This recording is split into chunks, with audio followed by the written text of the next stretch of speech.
자, 한반도 주변 문제.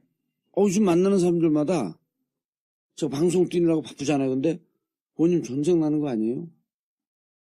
나도 이제 국제 외교 안보 이런 데 신경을 못 쓰다 보니까 방송에서 그런 얘기를 안 하려고 그래요. 그럼 일단 청취율 시청률이 떨어져. 정치 얘기만 딜해야 돼. 그래 감옥 가냐 안 가냐. 네. 근데 그걸 무척 많이 물어봐요. PD들도. 근데 신기한 게 뭔지 아세요? 예. 그런 얘기를 하고 기자들도 하고 사실상 한국에서 얘기하는 게 다른 나라보다 훨씬 더 전쟁이 날 것처럼 얘기하는데 예. 실제로 그 얘기를 하면서 전쟁에 대해서 걱정은 별로 안 해요. 신기하지 않아요? 옛날 같으면 뭐 라면도 사고 할 텐데 그러네. 분명히 심각한 얘기는 더 많이 하는데 별로 준비를 안 해요. 예. 그런데 뭐 선제 공격, 선제 타격, 전쟁 나요 안 나요? 안 납니다. 김 박사님은? 안 납니다. 우리 봉도사님은 이렇게 단정적으로 예측하는 걸 좋아하시잖아요. 그럼요. 안 납니다. 그럼 날지도 모르고 날 가능성 그건 한마디 전문용어로 근데 하지 말라. 아니 남들한테는 그렇게 확정적으로 예측을 하는 것들을 주문하시면서 예. 지난번에 어떤 팟캐스트 들으니까요. 예. 뭐 선거에서 누가 이기는 하니까 봉도사님이 남들한테는 확실히 말해 해놓고 자기는 표 많이 얻은 사람이겨 그렇게 말씀하시던데. 얼마나 정확해. 얼마나 정확해요. 전쟁 진짜 안 나요? 네, 안 납니다. 왜 전쟁 난다고 얘기하는데요? 선제 공격한다 그러잖아요. 선제 공격 얘기 미국에서 늘 하던 얘기입니다. 문제는 앞에 우리 맥락 빼는 게 유명하잖아요. 그렇죠. 만약에 모든 옵션이 좌절된다면 그럼 가야죠. 그게 항상 붙어있어요. 두 가지예요. 모든 옵션은 테이블 위에 있다는 거 항상 하는 거고 그 다음에 그 중에 모든 옵션을 써보고 다 소진되면 그 다음에 전쟁은 그럼요. 그 얘기는 원칙론의 수준에 불과한 거예요. 우리가 옛날에 외국 간다 그럴 때 조중동이 보솔론이 외국 간다 그럴 때 그때 어느 학자가 이런 얘기를 하더라고요. 성경에도 이런 얘기가 있다는 거예요. 어리석은 자들은 하나님이 없다고들 한다. 그렇죠. 네. 어리석은 자들은 하나님이 없다고들 한다. 네. 그 거두절미하는 거예요. 성경에 봐라. 하나님은 없다. 앞들 딱 자르고 하나님 없다. 이렇게 나와 있지 않냐. 이게 외국의 전형적인 예라면서 누가 한번 얘기를 해줬는데 모든 옵션이 다 소진되고 다 좌절됐을 경우에 선제 공격한다. 물론 여기서 하나 우리가 이제 해야 되는 분위기는 뭐냐면 지금 기싸움이 치열하게 일어나고 있잖아요. 미중 간에도 기싸움이고 예. 한미 간에도 사실상 기싸움이에요. 왜냐하면 정권이 바뀌지 않습니까? 그리고 미국도 정권이 바뀌었지 않습니까? 심지어 장관들만 지금 뽑아놨지 트럼프가 그 밑에 사람들을 안 뽑아놨지 않습니까? 그래요? 지금 원래 우리나라 그런 거 잘 몰라요, 우리도. 지금 원래가 다 가도록 차관이나 국장급을 뽑을 수 있을지는 모르겠어요. 사실상 우리가 아는 몇몇 사람들 빼놓고는 실무를 담당할 사람들은 전부 오바마 때 사람들입니다. 그대로 있는 거예요? 그대로 있는 거예요. 그러니까 이 사람들과의 또 기싸움과 트럼프의 기싸움이 있단 말이에요. 그러다 보니까 또 트럼프는 오바마 때 사람들하고 또 오바마하고 자기를 비교하잖아요. 그래서 오바마가 훌륭하다. 오바마가 했던 걸 안 하겠다. 자기가 받은 거는 메스다. 완전히 엉망진창을 받았다. 이렇게 얘기하고 있으니까. 트럼프가? 예. 이 인간 자체가 메스인지 모르는 거야. 그러니까 뭘 하고 싶으냐 하면 뭔가 심각하다 지금. 지금 과거는 오바마 같은 유약한 인간하고 난 다르다 하는 걸 밝히기 위해서 레토릭 차원에서 상당히 강하게 보이는 거죠. 그것과 지금 여기가 이제 연결시키는 거죠. 그리고 또 미중도 지금 기싸움하고 있고 그 다음에 한미도 기싸움하는데 왜냐하면 한국에서 정권이 바뀔 가능성이 매우 높으니까 미국은 여기서 뭔가 단단하게 자기들이 아주 강하게 보이려고 하고 있는 것이 보이는 거죠. 예. 해마다 봄이 되면은 한반도에서는 전쟁의 맞아요. 분위기가 무르익는다고 떠드는 사람들이 많이 생깁니다. 해마다 독수훈련, 키 리졸브 훈련. 예. 그리고 독수훈련, 키 리졸브 훈련을 왜 3, 4월 달에 하는가? 그는 미국은 우리나라하고 회견연도가 다릅니다. 그래서 10월 달부터 회견연도가 시작되거든요. 예. 그러면 이제 2월, 3월 달부터는 미국 내에서 국방 예산을 확정하기 위한 하원에서 예산을 다루니까 하원에서 청문회 같은 것들이 많이 진행됩니다. 그래서 항상 한번 생각해 보세요. 우리 3, 4월 달에, 2, 3월 달에 한반도에서 전쟁이 일어난다. 무슨 이렇게 전쟁에 대한 어떤 우려 같은 것들이 없었던 해가 있었는가? 항상 있었습니다. 그런 게 이제 우리가 일반적으로 봐야 될, 왜 이 3, 4월 달, 왜 한반도에 보면 항상 전쟁과 함께 이야기되는 건가. 이걸 좀 봐야 될 배경입니다. 예. 그리고 이제 한 가지만 또 더 말씀드리자면은, 지금, 김정인 교수님도 말씀하셨습니다만은, 선제 공격론 이야기하는 사람들은 미국 내부에서 뭐 싱크탱크라든가 또는 의회에 있는 사람들 중심으로 해서 이야기가 됩니다. 미국이야말로 미국 헌법, 수정헌법 2조에 따라가지고 표현의 자유가 완벽하게 보장되어 있는 나라 중 하나인데, 뭐 싱크탱크라든가 의회에 있는 사람들이 북한 좀 골치 아프니까 선제 공격하자 이런 말 뭐 얼마든지 자유롭게 할 수 있습니다. 그런데 정작 미국의 이 선제 공격을 할 수 있는 권한을 진 사람들이 선제 공격에 대해서 말한 적 없습니다. 예를 들어서 누가 쥐고 있어요? 뭐 예를 들어서 미국 정부에 있는 사람들 있지 않습니까? 대통령부터 시작해가지고 국방장관이라든가 NSC라든가 국무장관이라든가 이런 쪽. 그러니까 아까 이제 김지훈 교수님 말씀한 것처럼 해봐야, 그러니까 틸러슨 국무장관이 만약에 북한이 선을 넘으면 미국을 공격하게 되면은 그럼 우리가 그 전에 선제 공격하겠다. 에이, 공격했는데 공격 안 하면 바보지 그걸.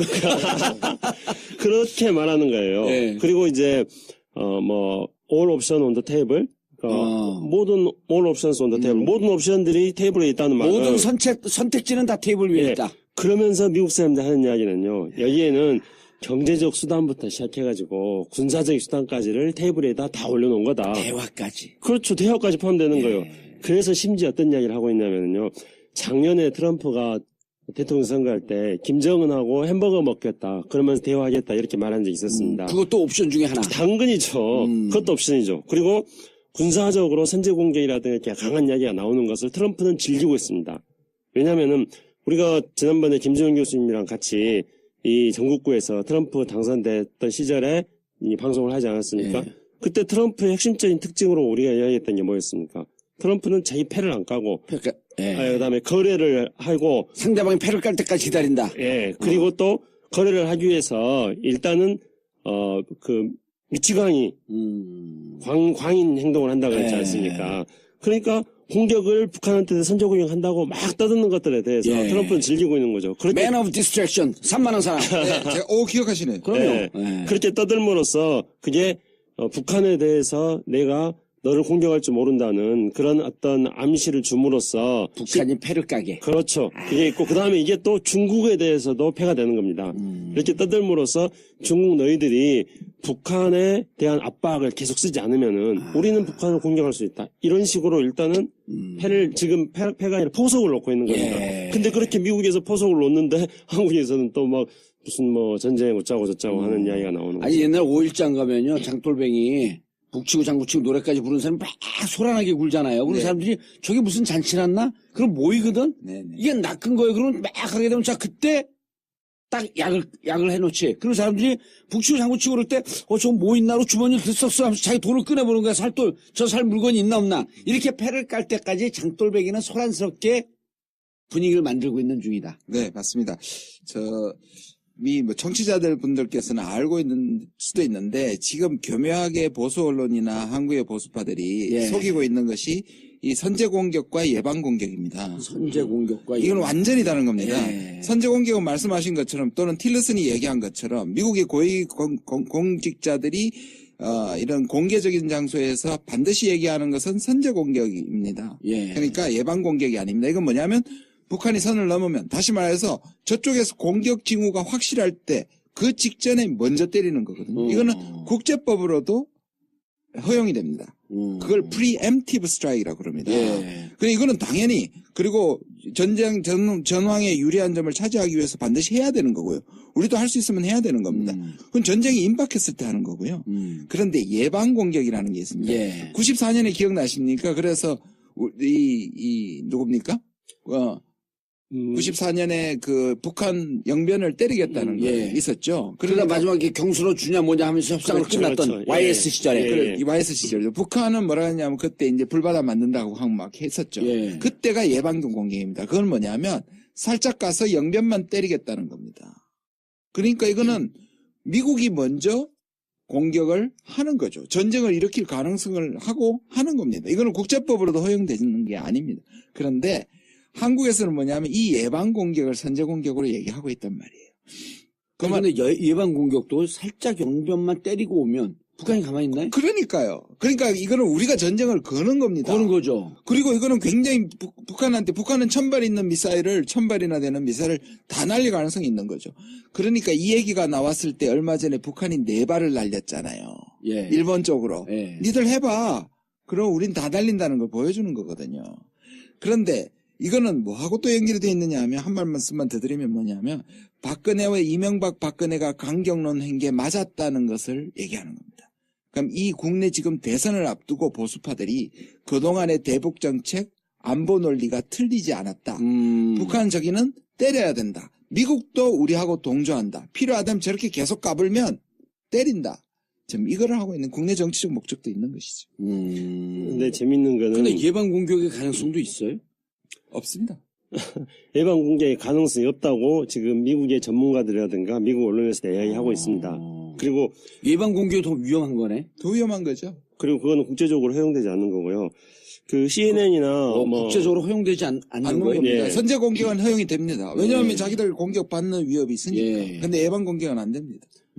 그리고 CNN이나 뉴욕타임즈 같은 아니, 경우에는 잠깐, 지금, 그쪽 예. 넘어가기 전에, 이 선제 공격이라고 하는 것은 이른바 우리가 KAMD, 그 전에 킬체인이라고 그러잖아요? 맞습니다. 지상에서 공격의 징후가 확인할 때 미리 파괴하는 킬체인이 이른바 선제 공격이죠. 그렇죠. 그런데 지금 현재 미국 측에서는 이 선제 공격도 쉽지 않다. 그런 이야기들이 계속 나오고 있습니다. 왜 그러냐면은 최근에 북한이 미사일 발사한 것들 보면은 이동식 발사대에서 쏘잖아요. 그렇죠. 무한궤도. 예, 무한궤도 지난번에 예. 북극성 2형이라는 예. 그 이상한 미사일을 발사할 때 IRBM. 예, 무한궤도에서 발사했지 않습니까? 그러면은 걔네들이 막 어디에 숨어가지고 갑자기 쏴버릴지 모르는데 예. 그런데 어떻게 선제 공격을 할 수 있겠습니까? 선제 공격을 하기 위해서 북한이 미사일을 쏘려고 하는 지점을 공격을 했는데 찾아야 되는데. 다른 데서 막 또 쏴버릴 수도 있는 거고 그러니까 탐지를 하기가 어렵습니다. 그러니까 이제 우리는 북한의 핵과 미사일에 대해서 킬체인을 구축해 나가는 것은 튼튼한 안보를 위해서 필요하다고 생각합니다. 그렇지만 그것에 대한 실효성에 대해서 우리는 또한 검토를 완벽독치가 해야 되는 아니라는 거죠. 얘기인 그렇죠. 그리고 한 가지 덧붙이자면 그러니까 옛날에 그 IRBM 전에는 이동식 발사대가 그 타이어 그 자동차에 실었다가 예. 그렇기 때문에 아주 협곡 이런 데 못 들어가 있는데 그렇죠. 지금은 이 체인으로 되어 있는 무한궤도 해가지고 무한궤도 탱크, 탱크 같은 예. 그래서 어디든 숨어 들어갈 수 있다라고 그때 예. 내가 전화로 원포인트 레슨 맞아요. 받을 때 얘기를 해줬잖아요. 예. 그래서 IRBM은 정말 위험한 무기가 만들어진 거다. 그리고 사출 방식 예. IRBM 예. 뿅 하고 올라가지고 뿅하고 올라갔고 예. 거기서 다시 점화가 되는 거예요. SLBM을 육지에서 적용시킨 똑같은 거죠. 예. 그렇게 되면 이제 넓은 면적을 필요로 하지 않습니다. 그러니까 SLBM처럼 보통 미사일이 발사될 때는 발사대가 있어가지고 예. 발사대에서 바로 점화가 돼가지고 하늘로 올라갑니다. 올라가는 게 아니고 예. 근데 그렇게 발사대에서 바로 점화가 되면은 화염이 바닥에 넓게 퍼지잖아요. 예. 그런데 지난번에 북극성 2형은 SLBM처럼 바닥에서 발사대에서 공중으로 한번 뿅 올라온 다음에 예. 사출이라 그럽니다. 뿅 올라온 상태에서 공중에서 점화가 되는 거예요. 그래야 다시 하늘로 필요하지 날아갑니다. 않다라고 하는 게 그렇죠. 왜냐하면은 그 어떤 연소 그 점화가 될 때 그때 화염이 공중에서 점화가 되기 때문에 화염이 넓게 안 퍼지는 거죠. 그러니까 좁은 면적만 있어도 발사할 수 있습니다. 그렇기 때문에 지난번에 지금 이게 완전히 그 성공한 거 아니에요? 그 사출 방식이. 그렇죠. 별 희한한 방식으로 성공한 거예요. 그러니까. 예. 그게 뭐 북극성 2호요? 예, 북극성 2형이라고 북한 사람들이 하는데요. 지금 선제 공격이 이렇게 힘든데 예. 예방 공격은 더더욱이 무기고 전쟁을 거는 거니까 또 이 예방 공격이 약점이 있습니다. 그게 뭐냐면 미국이 전쟁을 걸 때는 미국 사람들을 다 도피시키겠죠. 피난시키겠죠. 왜냐하면 ICBM이 있을지도 모르니까. 그 94년에 적어도 94년에 그게 하기 전에 그 예. 계획이 나왔을 때 한국에 있는 미국인들 10만 명의 대이주 계획, 대피 계획을 세웠었습니다. 그 말은 뭐냐면 예방 공격을 하기 전에 왁자지껄 움직이는 걸 북한이 모르겠습니까? 수십만 명을 데리고 가는데 그러면 북한은 더더욱이 숨길 것이고 그 전쟁은 전면전과 복보호복전이 된단 말이에요. 그러니까 미국이 예방 공격할 수가 없습니다. 부분적으로 예를 들어 그 영변처럼 아주 한 지역만 딱 공격하는 이런 것으로 미국은 상상하고 싶겠지만 예. 그 전에 자기 자국민들을 이 남한 땅에 있는 자국민들을 대피시키고 미국에서 또 대피하고 그러면 그렇게 호들갑을 떨면 북한에서 요것들 봐라 전쟁하자네. 네, 그럼요. 그리고 미리 쏠 수 있기 때문에 네. 네. 그리고 이제 지난 2월 10일 날 예. 아베하고 트럼프하고 만나지 않았습니까? 정상회담을 했었는데요. 그런데 아베가 3월 달에 굉장히 재미있는 인터뷰를 했어요. 예. 트럼프하고 만났을 때 트럼프하고 그 북일 관계 개선, 북일 정상회담에 대해서 트럼프하고 협의했고 트럼프도 동의를 했다 이렇게 이야기했어요. 그래요? 네, 2월 10일 날. 그러면서 그럼 겉으로만 호들갑 떨면서 실질적 관계는 다 개선하고 나가고 있는. Man of Destruction 다 던진다니까요. 없이. 그렇죠. 그러니까 트럼프는 아베가 그 북일 정상회담 하는 것도 하나의 머릿속으로 자기가 쓸 수 있는 수로서 좀 생각을 하고 있는 거예요. All option is on the table. 그렇죠. 그러면서 이제 그때 아베가 했던 말 중에 굉장히 재밌는 이야기가 있는데요. 자기가 트럼프한테 북한에 대한 선제 공격하지 말아달라고 했대요. 아베가. 왜냐면 그래요? 예. 그럼 자기도 직접 타격은 일본이 받으니까. 그렇죠. 그렇기 때문에 일본으로서는 굉장히 만약에 미국이 선제 공격할 경우는 위험하기 때문에 선제 여기서 공격하지 말씀하는 말아달라. 선제 공격은 예방 공격을 말하는 거죠. 예방 공격을 말하는 거고, 예, 그래서 예방 공격을 하게 되면 북한은 전쟁하재? 예. 그럼 가까이 있는 남조선과 일본을 때리겠지. 그 다음에 ICBM은 미국을 쏠 거고, 예. SLBM은 미국 앞바다에서 워싱턴 뉴욕을 때릴 거고. 야, 거의 이제 봉도사님께서 군사 전문가 수준이 다 되셨는데요. 예. 예. 근데 그럼 우리 실제로 사드로 방어하는 거야. 자, 48발만 먼저 쏴줘. 따가 하고 15분 기다렸다가, 30분 기다렸다 또 사드 상전. 근데 48발도 지금 안 가준다는 거 아닙니까? 예. 이 발사대를 6개를 가져와야지 한 발사대당 8개의 미사일이 있으니까 예. 6팔에 48일 미사일이 되는데 2대만 가져온다는 거 아니에요, 지금? 그래요? 예. 12개? 16개죠. 286. 예. 나 산수를 못하고. 아니, 군사 전문가인데 수학을 안 그러니까. 그러니까. 되지. 아니, 너무 군사 쪽으로만 꽂히신 것 같아요. 그래가지고 예. 그 사이에 잠시 산수가 조금 안 되시는 것 같아요. 아니, 우리는 근데 이게 국방 외교하면 재밌어요. 네. 근데 요즘은 이 전쟁 위협 때문에 사람들이 좀 더 재밌어 할 것 같아요. 그러니까 아까 제가 말씀드렸잖아요. 예. 이게 지금 전부 두려워해야 되는데 왜 다들 이렇게 뭔가 막 재밌어 하죠? 그러니까 라면 사재기도 안 하고. 안 하고. 옛날에 물도 막 사대고. 예.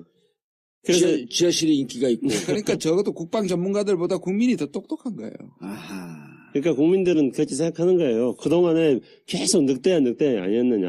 항상 구체적으로 몇 년에 뭐가 있었다는 건 기억하지 못하지만은 국민들은 몸에 그게 익숙해져 있는 거예요. 야, 항상 봄만 되면은 무슨 뭐 전쟁 노인이 뭐니 이런 이야기들이 나오지 않았느냐. 국민들은 구체적으로 인식하지 못하면 그렇게 지금 다 받아들이고 있는 거예요. 그러니까 사재기 현상이 안 생기는 아니 거죠. 그리고 주가가 안 떨어지잖아요. 지금 주가 최고를 달리고 있는데요. 미국도 주가를 최고로 달리고 있는데 지금 왜 전쟁을 합니까? 탄핵당하고 나니까 주가가 더 오르더라고요. 그럼요. 주가가 미국도 최고예요? 미국도 지금 네. 최고예요. 우리도 탄핵 당한 다음에 주가 올라간 게 아니고 저기 검찰청 출두하면서 구속이 되고 이제 네. 대한민국에는 투명성이 강화된 나라가 되겠구나라고 하는 기대가 있었던 거죠. 자, 그런데 국민들은 이제 불안한 게 이런 거예요. 매티스가 왔다 갔다 말이에요. 예. 국방부 장관이죠. 네. 그다음 최근에 틸러슨이 동아시아를 쭉 방문했어요. 네. 그런데다가 또 한 축은 사드 때문에 중국의 경제 보복이 본격화하고 있어. 이 세 가지 요인들이 하면서 한반도에서 지금 뭔가 사고가 나는 거 아니냐? 이런 불안한 감이 있는 거예요. 제가 말씀드릴게요. 이게 매티스도 얘기를 해야죠. 매티스는 네. 왜 왔다 간 거야 도대체. 마이크 플린이라는 사람을 기억하십니까? 사실 대선 기간 동안에 딱 붙어서 외교 안보의 멘토였습니다. 그 사람이 러시아 내통설로 사임을 했습니다. 사실 그 사람이 원래 이 안보보좌관이 가장 중요한 사람이고 예. 대통령에게 가장 가까이 있는 사람입니다. 안보보좌관. 네. NSC에 NSA라 그럽니다. National Security Advisor이라 그러는데요. 예. 근데 이 사람이 낭만을 하면서 이 사람은 트럼프와 생각이 거의 같았어요. 푸틴과 손잡고 근데 푸틴과 손잡고 친러 정책을 통해서 IS를 괴멸시키겠다. 이게 그리고 중국은 때리겠다. 압박하겠다. 예, 압박하겠다 했는데 이 사람이 낭만했지 않습니까? 예. 그러면서 그 사람 이름이 누구라고요? 마이크 플린이에요. 플린. 플린. 예. 예. 그런데 그렇게 되자 그동안에 이제 불만이 있었어요. 무슨 불만이냐. 미국의 군부와 관료들은 제일 싫어하는 게 러시아입니다. 군인들이. 아직도 러시아가 주적입니다. 오히려 테러 문제 때문에 러시아를 너무 키워줬다고 생각합니다, 지금. 그래서 러시아 싫어요? 예, 러시아에 그렇지, 옛날에 냉전 그럼요. 체제. 그리고 지금 핵이라든지 가장 그래도 위협적인 건 러시아라고 생각을 하기 때문에.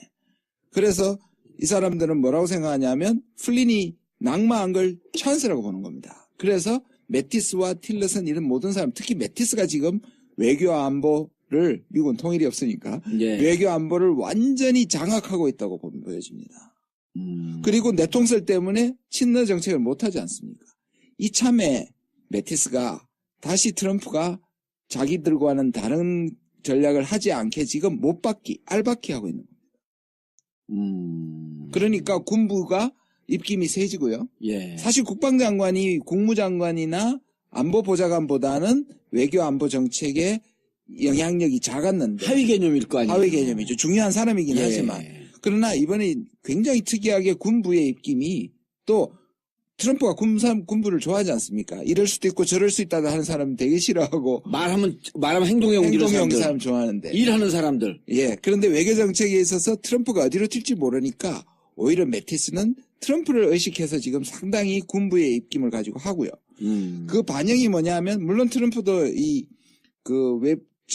국방비를 많이 늘리는데 이번에 국방비를 거의 9%, 10%를 늘렸습니다. 그 늘린 게 얼마냐면 540억 불이에요. 그럼 몇 조예요? 우리나라 따지면? 한 60조 되죠. 와. 늘린 게 9% 늘린 게 60조인데요. 예. 우리나라 예산의 15%네. 근데 국무부 예산이 얼마인지 아세요? 390억밖에 안 됩니다. 올린 것보다 국무부 예산이 더 적어요. 그리고 지금 약 한 700조 예. 정도 되는데요. 그런 점에서 지금 매티스가 거의 뭔가 굉장히 700조쯤 되는 거예요. 전체 예산이요. 전체 예산이? 예. 어디 전체 예산이? 미국 국방 예산이 세계 국방 1위인데 예산. 예. 700조? 예. 미 국방 예산이 6,150억 불입니다. 6,150억 불. 네. 미 국방 예산. 그럼 6,150억 불 하면은 우리 돈으로 약 한 700조. 650조 환율 좀 내리면 650조에서 700조 정도 되겠네요. 700조. 그리고 그럼 우리나라 예산이 400조니까 거의 2배 가까이 1.5배는 넘어버리네. 예, 미국의 국방 예산이 훨씬 우리 정부 예산보다 더 많았습니다. 아, 예. 중국은 어느 정도? 1조 위안을 돌파를 했습니다.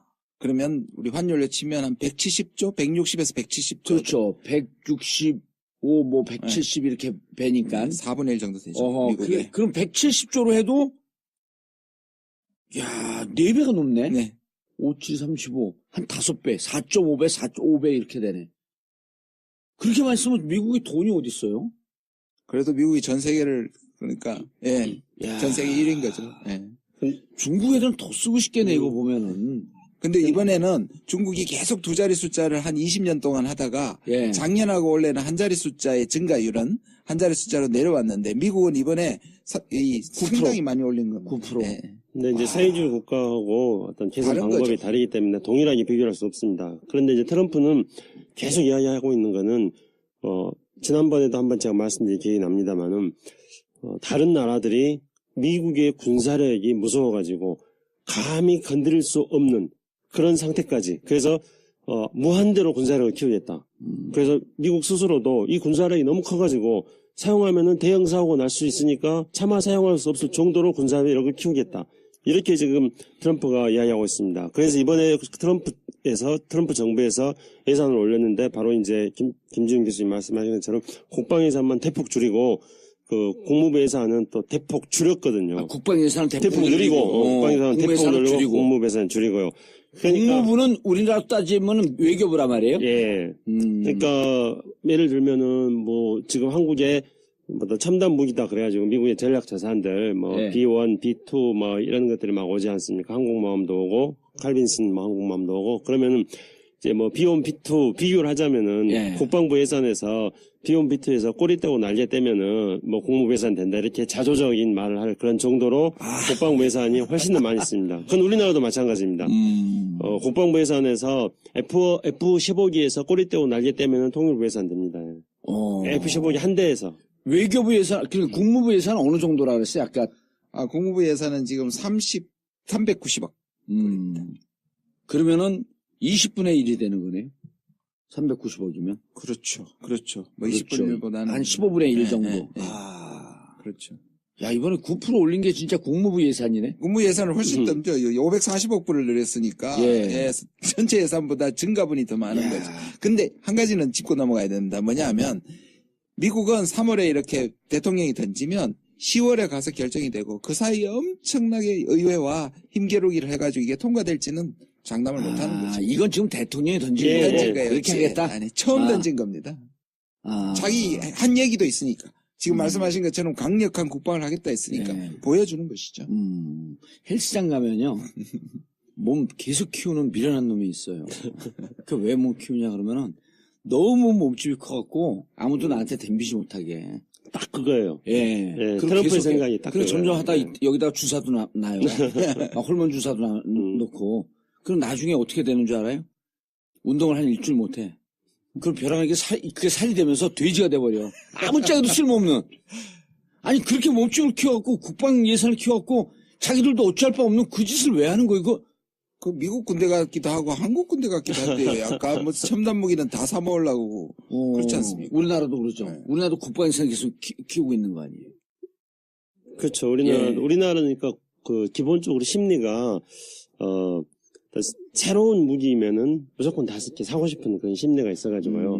그래서 그 초등학생들, 중학생들이 보면은 어떤 자기한테 꼭 필요한 걸 사려고 하는 게 아니라 자기한테는 필요도 없지만은 그냥 제일 좋아 보이는 것들 좋아 사려고 보이는 하는 거, 새로 나온 심리하고 거. 예, 심리하고 똑같이 우리나라 국방을 담당한 사람들이 하여튼 한국적 상황에 맞지 않는 거라도 무조건 좋은 곳이면 돈 들여서도 사자 이렇게 하다 보니까 이제 국방 예산이 많이 늘어나고 있습니다. 물론 우리가 여러 가지 안보적인 상황 속에서 꼭 필요한 무기들을 도입하고 그러니까 왜냐하면 우리 군대를 현대화시켜야 된다는 것 소수 정예의 첨단 군대를 만들자는 게 우리 국방 계획의 목표였습니다. 그러면은 소수 정예의 첨단 군대를 만들려 한다면은 장비를 현대화시키고 인력은 줄이고 이런 방향으로 가야 되거든요. 예. 그럼 장비를 현대화시키는 과정 속에서 국방 예산이 소요가 증가할 수가 있습니다.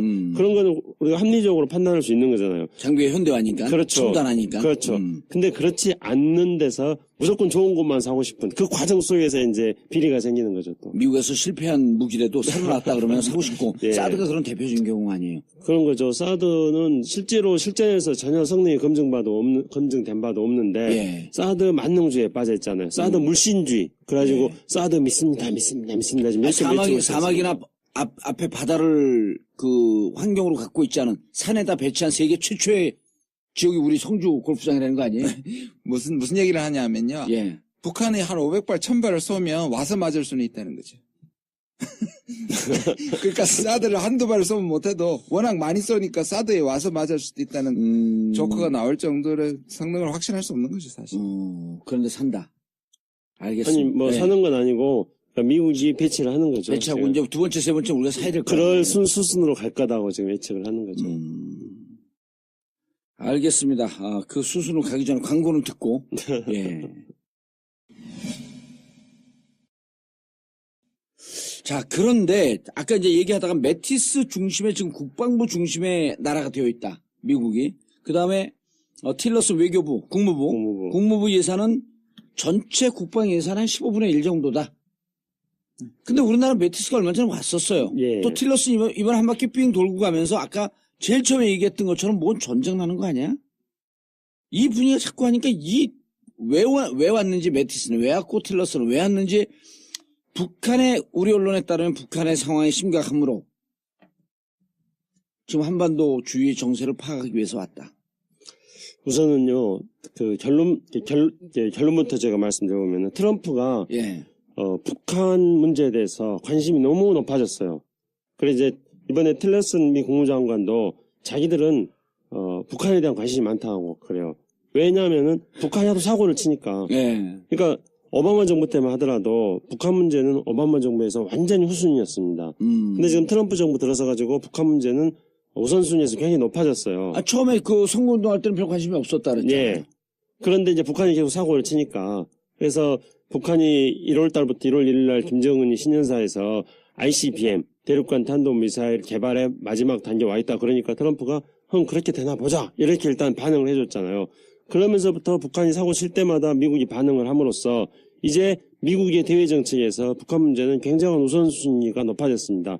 그래서 심지어 2월 말에는 북한 문제만을 놓고 트럼프가 직접 매티스하고 틸러슨을 불러가지고 회의를 할 정도였습니다.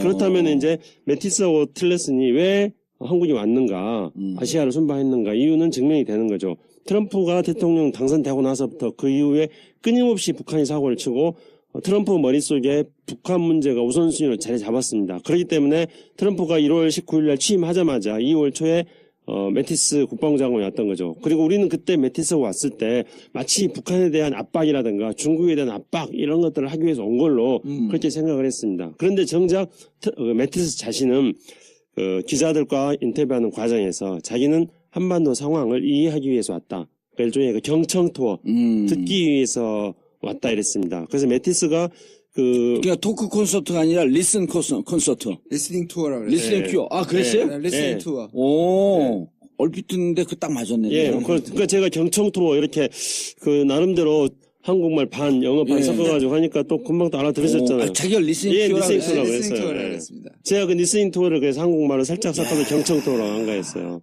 근데 그걸 또 센스 있게 딱 또 그러니까 우리 언론에서 찍으시네. 근데 왜 그런 얘기를 안 해요? 하긴 했어요?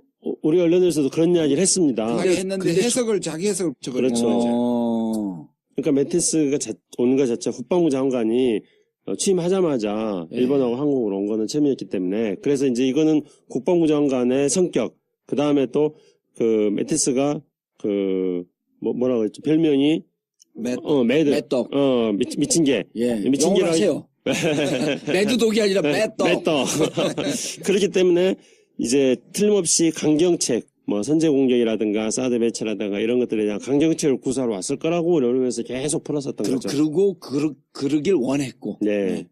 사실은 그렇게 원했던 측면은 제가 좀 말씀을 드리고 싶은데요. 그때 매티스가 우리나라에만 왔어요? 중국 안 갔어요? 중국은 안 중국을 갔습니다. 안 가고 일본. 네. 한국을 먼저 오고 네. 일본을 갔습니다. 한미일이 어떻게 그다음에 될지. 틸러스는 일본, 한국, 중국을 중국. 예. 매티스 얘기 계속. 근데 이제 우리가 원했다고 그렇게 말씀하셨잖아요. 예. 근데 그것도 일단 짚으신 거잖아요. 근데 사실 그런 어떤 정황들이 굉장히 많이 있습니다. 어떤 거냐면은 이제 트럼프가 대통령 취임하고 나서 그 김관진 안보실장이라든가 또는 한민국 국방장관이라든가 이런 사람들이 미국 쪽 사람들하고 전화 통화를 계속했습니다. 그래서 그 전화 통화에 따라서 한국 국방부라든가 한국의 청와대에서 언론에다 어떻게 말했냐면은 한미 양국이 사드 배치하기로 합의했다. 그러니까 북한 핵과 미사일을 막기 위해서 사드 배치하기로 합의했다. 이렇게 언론에다가 말했어요. 그런데 정작 미국의 아무도 그 얘기를 하지 않았다면서요. 미국 국무부라든가 백악관에서는 사드 배치한다 이런 이야기가 없었습니다. 오히려 이제 또 외신들 같은 경우에는 한국 국방부에 따르면은 한미 양국이 사드 배치하기로 했다 이렇게 하고 있습니다. 그렇기 때문에 한국이 주문했다는 우리 봉유사님의 촉에 따른 그런 딱 집어내는 말씀은 저는 개연성이 상당히 있는 그런 말씀이라고 생각합니다. 그러니까 매티스가 와갖고 사드 배치하겠다라고 하는 얘기도 하지 않았고, 그럼 미 국무부 국방부 외교안보 쪽에서도 사드 배치 얘기 안 했는데, 우리 언론이 매티스가 온 것은 사드를 배치하러 온 것이다. 그리고 그것을 마치 얘기한 것처럼 언론에 흘렸고, 그러니까 외신은 받기를 한국 언론에 따르면, 한국 정부에 따르면, 한국 한국 정부에 국방부에 따르면, 예, 그렇게 나온 겁니다. 이번에 틸러슨 한번 보세요. 예. 틸러슨이 우리 중국 가가지고 사드 문제 해결해 줄 것처럼 막 에드블런 뛰었잖아요. 예. 가서 아무 말도 안 했습니다. 틸러슨이 중국 가가지고 우리 사드에 대한 보복 문제, 그 다음 중국하고 담판을 할 거라고 우리 언론이. 우리 언론은 얘기했죠. 그렇죠. 근데 한마디도 안 했습니다. 사드 문제, 그 문제, 보복 이런 문제. 뭐냐 하면 이번에는 일본하고 한국을 확실하게 길을 잡고 중국은 아직 간 보는 스테이지입니다. 틸러스는 틸러슨이고 지금 중국에 대해서 확실한 정책을 정책이 안 나오고. 안 나왔는데 예. 그러나 이제 물론 미국 의회에서 예. 뭐 이런 것들을 사드 문제라든지 또 뭐 이런 것들을 지금 중국의 보복 대한국 보복 같은 것들을 비난하는 성명은 있지만 전부 다 레토릭이라는 얘기입니다. 아직까지 확실하게 얘기하는데 우리가 지금 계속 에더블론을 지금 던지는 거예요. 우리가 중국을 설득시킬 생각은 안 하고 완전히 그렇게 되는 거죠. 형, 옆에 중국 애들 좀 설득 좀 시켜주고 자꾸 우리 때린대잖아, 제가. 그다음에 또 북한 제철주 때려줘. 때려줘. 그런 거죠. 징징거리는 거죠. 쟤들 무서워. 자꾸 운동해갖고 몸이 커졌어. 쟤들 좀 때려줘. 아이씨, 때려달라니까. 그러고 동네 사람들한테는 우리 형이 곧 때려준다. 걱정하지 마세요. 네, 맞습니다. 그리고 틸러슨 우리나라 지금 많이 문제가 있었어요. 틸러슨이 일본에 가가지고는 뭐라고 불렀습니까? 가장 중요한 동맹국이다. 한국에 와서는 중요한 협력의 파트너다. 이렇게 얘기했거든요. 영어로 뭐라 그랬어요? 가장. most important ally라 그랬습니다. 한국에 와서는 important partner라 그랬습니다. 이거는 그런데 오바마가 원래 우리는 다 알죠. 일본이 사실상 미국이 훨씬 중요한 걸 다 중요하죠. 아는데 우리는 그 경쟁에서 항상 이기고 싶어 했습니다. 그런데 그 기회가 언제 왔냐면 2010년에 오바마가 G20를 캐나다에서 할 때 뭐라고 그러냐면 처음으로 린치핀이라는 말을 한국에 써줬어요. 이 린치핀이 뭐냐면 이 바퀴 사이에 끼는 이 고리핀입니다. 예. 그러니까 아주 중요한 커넥팅 포인트가 되는 거죠. 아하. 근데 그걸 이때까지는 늘 일본한테만 썼어요. 근데 우리는 2010년에 처음 한국을 써줬어요. 린치핀이라고. 그러니까 한국이 난리가 났습니다. 린치핀. 그러니까 일본도 난리가 났어요. 그럼 우리는 뭐냐 그러니까 일본은 코너스톤이다. 초석이다. 이렇게 얘기를 해줬거든요. 그러니까 한국에서 뭐라 그러는지 아세요? 린치핀이 더 중요하다. 왜냐하면 아주 귀여워 죽겠어. 린치핀은 한 개인데 코너스톤은 4개다. 구석구석에 빌딩에 있는 게 실제로 있었던 일입니다. 예. 그래서 원래 이제 아니 차보다 바퀴보다는 빌딩이 더 컸잖아요. 근데 원래 한국을 코너스톤이라고 했어요. 그리고 일본을 린치핀이라고 했고 그러다가 2010년에 갑자기 한국을 또 린치핀이라고 해주니까 한국 사람들이 좋아가지고 어쩔 줄 몰라 했죠. 예. 그 뒤부터 이제 한국은 그러니까 그동안에 코너스톤이었다가 예. 근데 린치핀으로 승격 있다고 생각하는 거예요. 그래서 그동안에는 일본을 린치핀이라고 하고 한국을 코너스톤이라고 하니까 예. 린치핀이 더 중요하다고 생각한 거죠. 한국 외교가 있는 사람들이. 그런데 갑자기 일본한테 린치핀이라고 해줬던 그 단어를 한국한테 쓰니까 우리의 지위가 격상된 것처럼 착각을 한 거예요. 예, 사실 코너스톤이 더 중요했었던 거네. 오바마한테는. 근데 미국 사람들이 이렇게 그거를 우선순위로 우열 놓고, 개념이 없는데 예. 아, 근데 우리는 한 줄로 줄 세우기에 예. 성적이 인생의 모든 것처럼 교육받았던 그렇죠. 외무고시 출신들 얘들이 아니 뭐가 더 중요해? 형 꼭 좀 얘기해줘. 근데 우리가 틸러스는 좀 이번에 발언에 좀 주목해야 되는 건 뭐냐면 예. 이 사람이 결국 CEO 출시니까 예. 이게 과연 이거를 의도적으로 한국을 격화시켜서 그냥 파트너고 예. 일본은 동맹이라 불렀느냐 그럴 수도 있고요. 또 하나는 뭐냐면 속마음이 드러난 거죠. 사실상 외교적 용어는 그렇게 하면 안 되는 거거든요. 예. 그런데 알 듯 모를 듯 모를 듯 해야 되고 전략적 모호성. 그리고 둘 다 중요하다고 얘기해줘야 예. 되죠. 그래서 지금 미국에서 오히려 의회에서 한국이 린치핀이라고 얘기해주고 있어요. 지금. 아니 근데 그러고 나서. 이번에는 이제 틸러슨이 언론을 별로 안 좋아해가지고 코너스톤이나 린치핀이나 중요한 파트너고 그렇죠. 뭐가 더 중요하고 덜 중요하고 이런 의미가 없는 거죠. 근데 실제로는 일본이 더 중요하죠. 일본이 더 중요한 거지 당연히. 그리고 일본은 어마어마한 국방 예산을 쓰고 있으니까. 네. 근데 이제 이번에 틸러슨이 처음으로 그러니까 기자들을 한 명만 데리고 왔어요. 원래 틸러슨은 기자들을 논란이 많았죠. 안 좋아하기 때문에요. 보수 쪽. 트럼프하고 똑같네. 자기가 이렇게 말을 해요. 나는 언론 상대하기 힘들다. 그래서 이제 한 명만 데리고 왔는데 그 기자하고 인터뷰를 한번 했습니다. 그래서 그 인터뷰에서 또 한국을 아마 린치핀이라 하고 일본을 코너스톤이라 했어요 또. 예. 그러니까 틸러슨이 이번에 한국에 와서. 아니 그 인터뷰에서 인터뷰 나중에. 비행기 나중에 했을 거예요. 그런데 그러니까 그걸 우열의 개념을 안 쓰고 있다는 거죠. 그다음에 이제 거기에서 틸러슨이 뭐라 그랬냐면은 또 아까 이제 김주영 교수 말씀하셨처럼 그거를 한 문장으로 한 거예요. 이어진 문장으로 해서 일본은 굉장히 중요한 동맹이고 한국은 중요한 파트너다 이렇게 했어요. 근데 틸러슨이 그것을 쓴 거는 틸러슨은 어떻게 말했냐면 그냥 한 문장이니까 그렇게 한 거다 이렇게 또 말했거든요. 그렇죠. 문장의 영어의 가장 큰 특징이 예. 앞에 쓴 표현을 동반복하지 않거든. 그런데 이제 한국은 그런 틸러슨이 어떤 단어를 쓰느냐 이런 걸 가지고 한국에서는 미국에 의해서 한국이 어떤 평가를 받는지를 중요히 생각하는 척도로 삼는다는 거죠. 그런 게 한국 사람들, 한국의 외교가라든가 이런데 자리 잡고 있는 매우 잘못된 관행이다 그렇게 생각합니다. 이런 거네요. 시인이 그냥 시상에 떠올라고 딱 한마디 쓰면 평론가들이 그걸 갖고 온갖 해석을 다 해야 되잖아요. 그 미국이 뭐라고 얘기해주면 그게 우리를 중요하게 여긴다. 라고 외교가에서 호들갑을 떨고 있는 정도에 불과하다.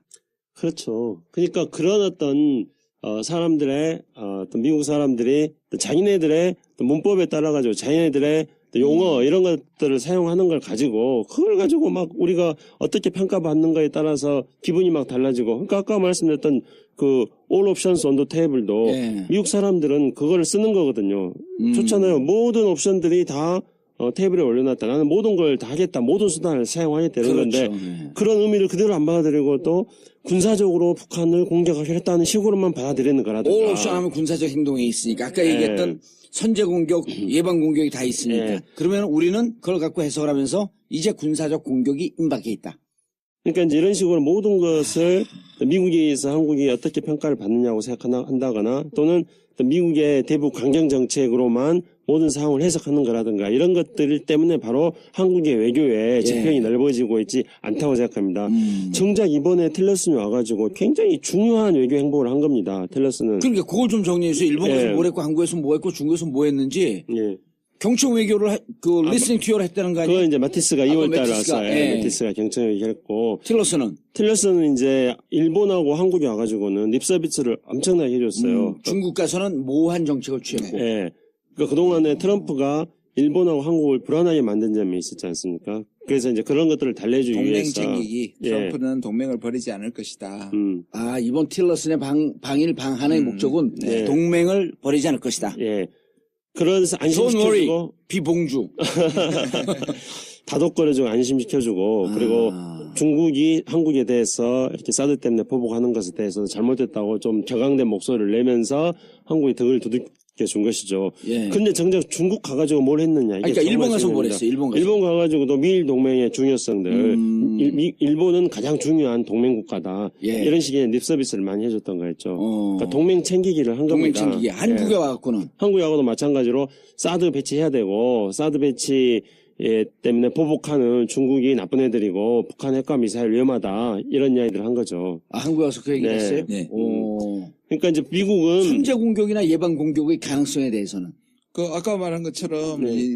그 선을 넘을 경우에 나는 전제를 붙였었죠. 아까 전제를 처음에 예. 시작했을 때 말씀드린 것처럼 전제를 붙여서 만약 쟤들이 선을 넘을 경우에 그리고 모든 옵션이 다 소진되고 효과가 없을 때 네네. 그것을 한국에서 한 겁니다. 이렇게 all options on the table을 한국에 와서 그렇게 말했고 아 일본에서는 그거 안 했어요? 예, 이번에 한국에 와서 그렇게 말했습니다. 근데 원래 제가 자꾸 이게 원래 all options are table 그런 말 잘 안 써요. Every option is on the table 그럽니다. 왜냐하면 그게 표현이 약간 달라요. 예. 막 뭉쳐져 있는 게 아니고 여기는 강경책부터 하나가 다 있다. 그런 표현을 하는 거는 every option is on the 예. table. 실제로 그 말을 훨씬 더 그렇죠. 많이 every는 단수고 예. all은 복수거든요. 예, 그러니까 그거는 every 하나 지정하는 의미가 있기 때문에 거기 안에는 그 얘기를 하면서 우리는 이 전쟁이란 무력이라는 걸 딱 지정하는 그런 강조의 의미가 있기 때문에 every 옵션 하게 되면요. 예, 예.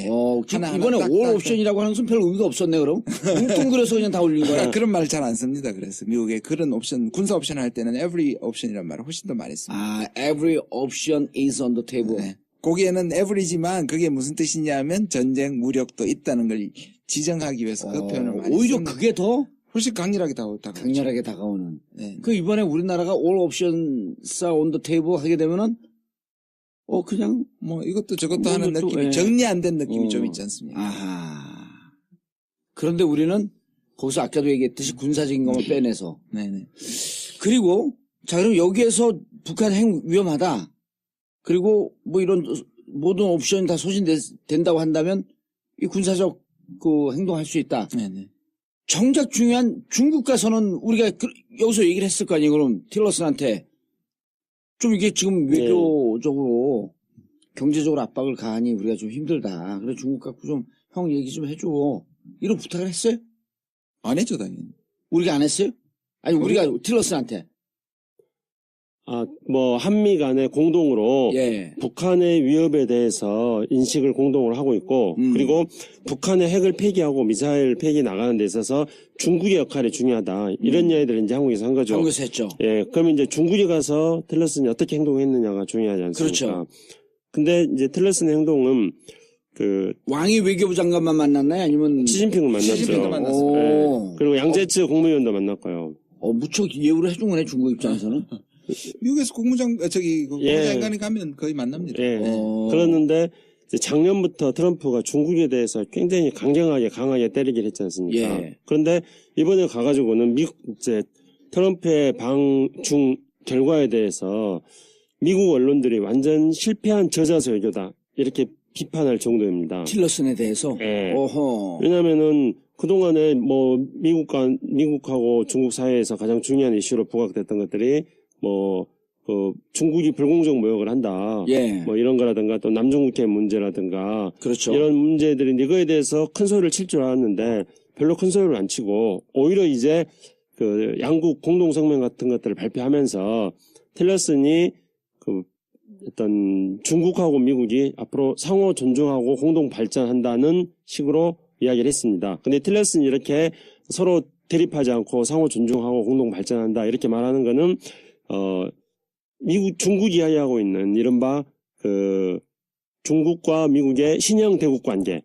그러니까 이제는 구형 대국이었던 러시아와 과거에 그러니까 소련과 미국이 싸웠던 그런 시대와는 다르게 중국과 미국은 새로운 대국이 됐으니까 새로운 대국은 두 나라들은 서로 충돌하지 말고 대항하지 말고 상호 존중하자는 것이 시진핑이 이야기하는 열 몇 자로 정리하는 이 신형 대국 관계입니다. 근데 그 시진핑 열 몇 자로 정리했던 상호 대항하지 말고 협조하고 공존하자 이런 용어들을 틸러슨이 사용해가지고 중국 사람들은 오히려 드디어 틸러슨이 신형 대국 관계를 받아들였다 이렇게 해석을 해버리고 있는 거예요. 근데 미국 언론들은 오히려 저자절기를 했다는 거고요. 사드 문제 같은 경우도 한국에 있을 때는 사드에 대한 보복, 중국의 경제 보복에 대해서 굉장히 우리 등을 두드려주면서 공감을 했는데 그건 이제 중국 가가지고 뭔가 강력하게 우리 입장을 대변해서 항의할 줄 알았습니다. 근데 공식적인 자리에서 전혀 사드 이야기 안 나왔어요. 물론 이제 왜 안 나왔느냐 그러니까 나중에 어떤 왕이하고 직접 회담을 할 때는 공개되지 않는 자리에서는 사드 이야기를 했다 이렇게 합니다. 그렇지만 공개적으로는 그런 이야기가 전혀 안 나왔어요. 검증이 안 되잖아요. 근데 하긴 했을 것 같아요. 왜냐하면은 중국의 어떤 언론들 같은 걸 보면은 북한이 며칠 전에 또 미사일 발사하려다가 실패했지 않습니까? 그러니까 실패한 걸 가지고 중국이 북한에 대해서 계속적인 제재를 하고 있는 게 효과적이었기 때문에 북한의 미사일 발사가 실패했다 이렇게 중국 언론 이야기해요. 그러면서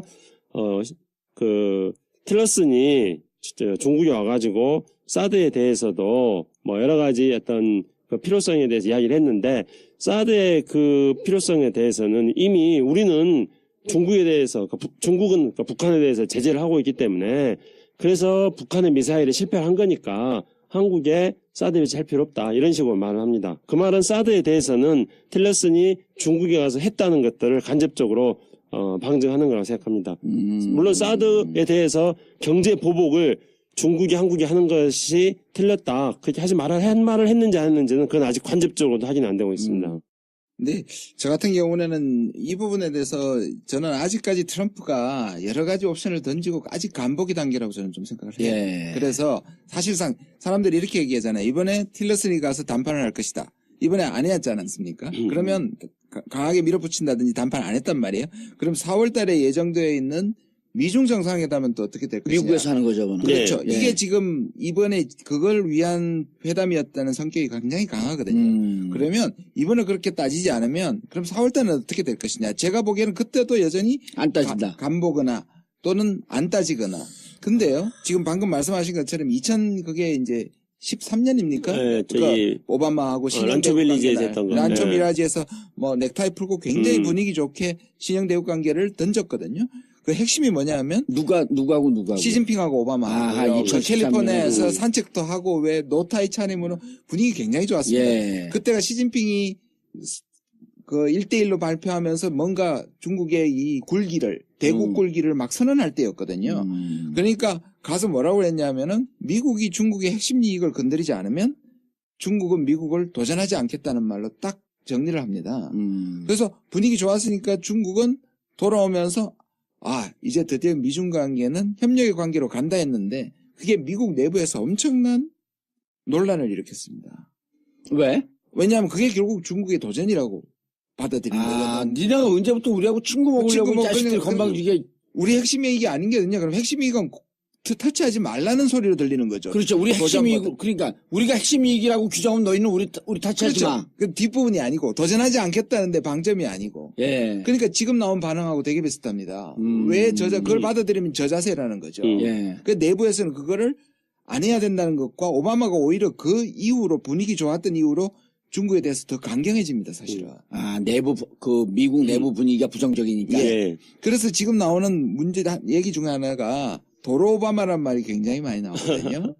헬스케어도 그렇고 여러 가지로 트럼프가 얘기했던 엄청난 변화가 일어나기보다는 도로 오바마가 했던 정책을 정책. 강화시키거나 반복하고 있다. 그 중에 하나가 지금 나오는 게 이게 란초 미라지에서 나왔던 신형 대국 관계를 지금 도로로 가는 거 아니냐. 란초 미라지가 캘리포니아에 그 회담이 있었던 장소 이름입니다. 아, 란초 미라지.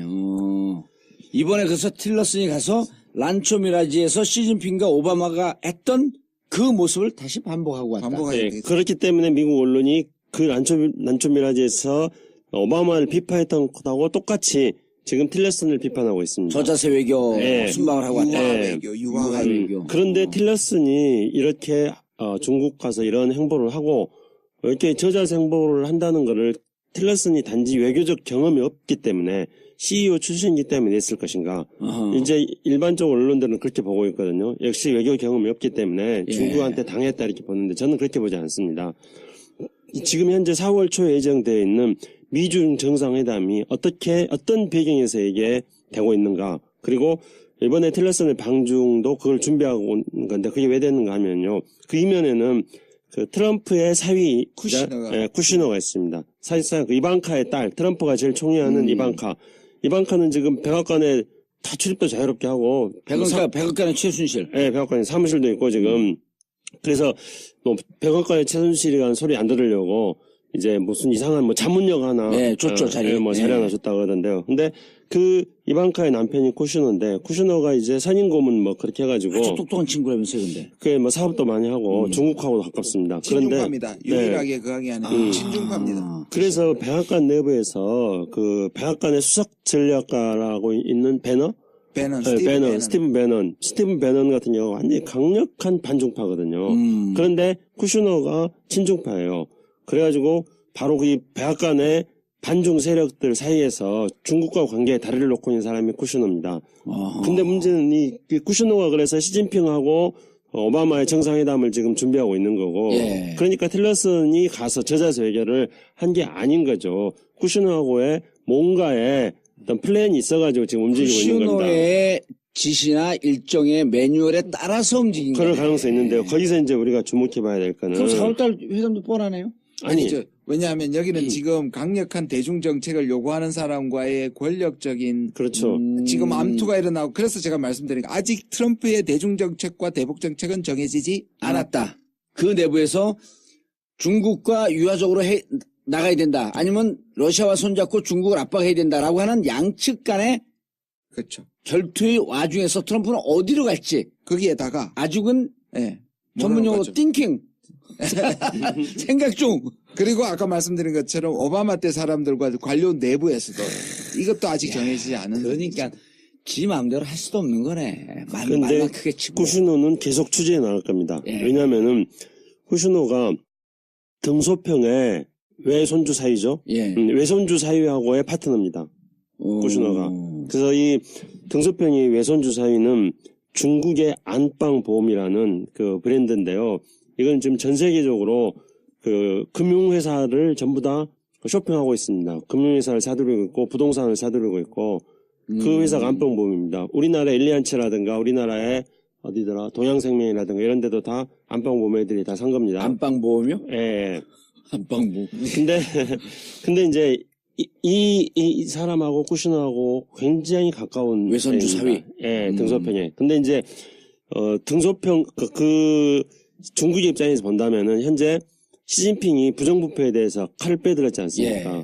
그러면은 아무리 자기가 등소평 외손주 사이라 하더라도 그동안에 여러 가지 축적해 놓은 게 있는데 걸릴 소지가 있습니다. 그렇죠. 배임 횡령 100% 걸리죠. 그런데 그렇기 때문에 이 사람은 쿠슈너하고 라인을 만들어 가지고 지금 현재 트럼프가 중국에 대해서 무역이라든가 이런 문제를 강경하게 나오는 노선을 바꾸려고 하고 있는 겁니다. 그렇게 해가지고 중국 내에서 자기 살 길을 찾는 거고. 자기 치적과 업적을 싸움으로 인해서 그렇죠. 나를 함부로 못 건드리게.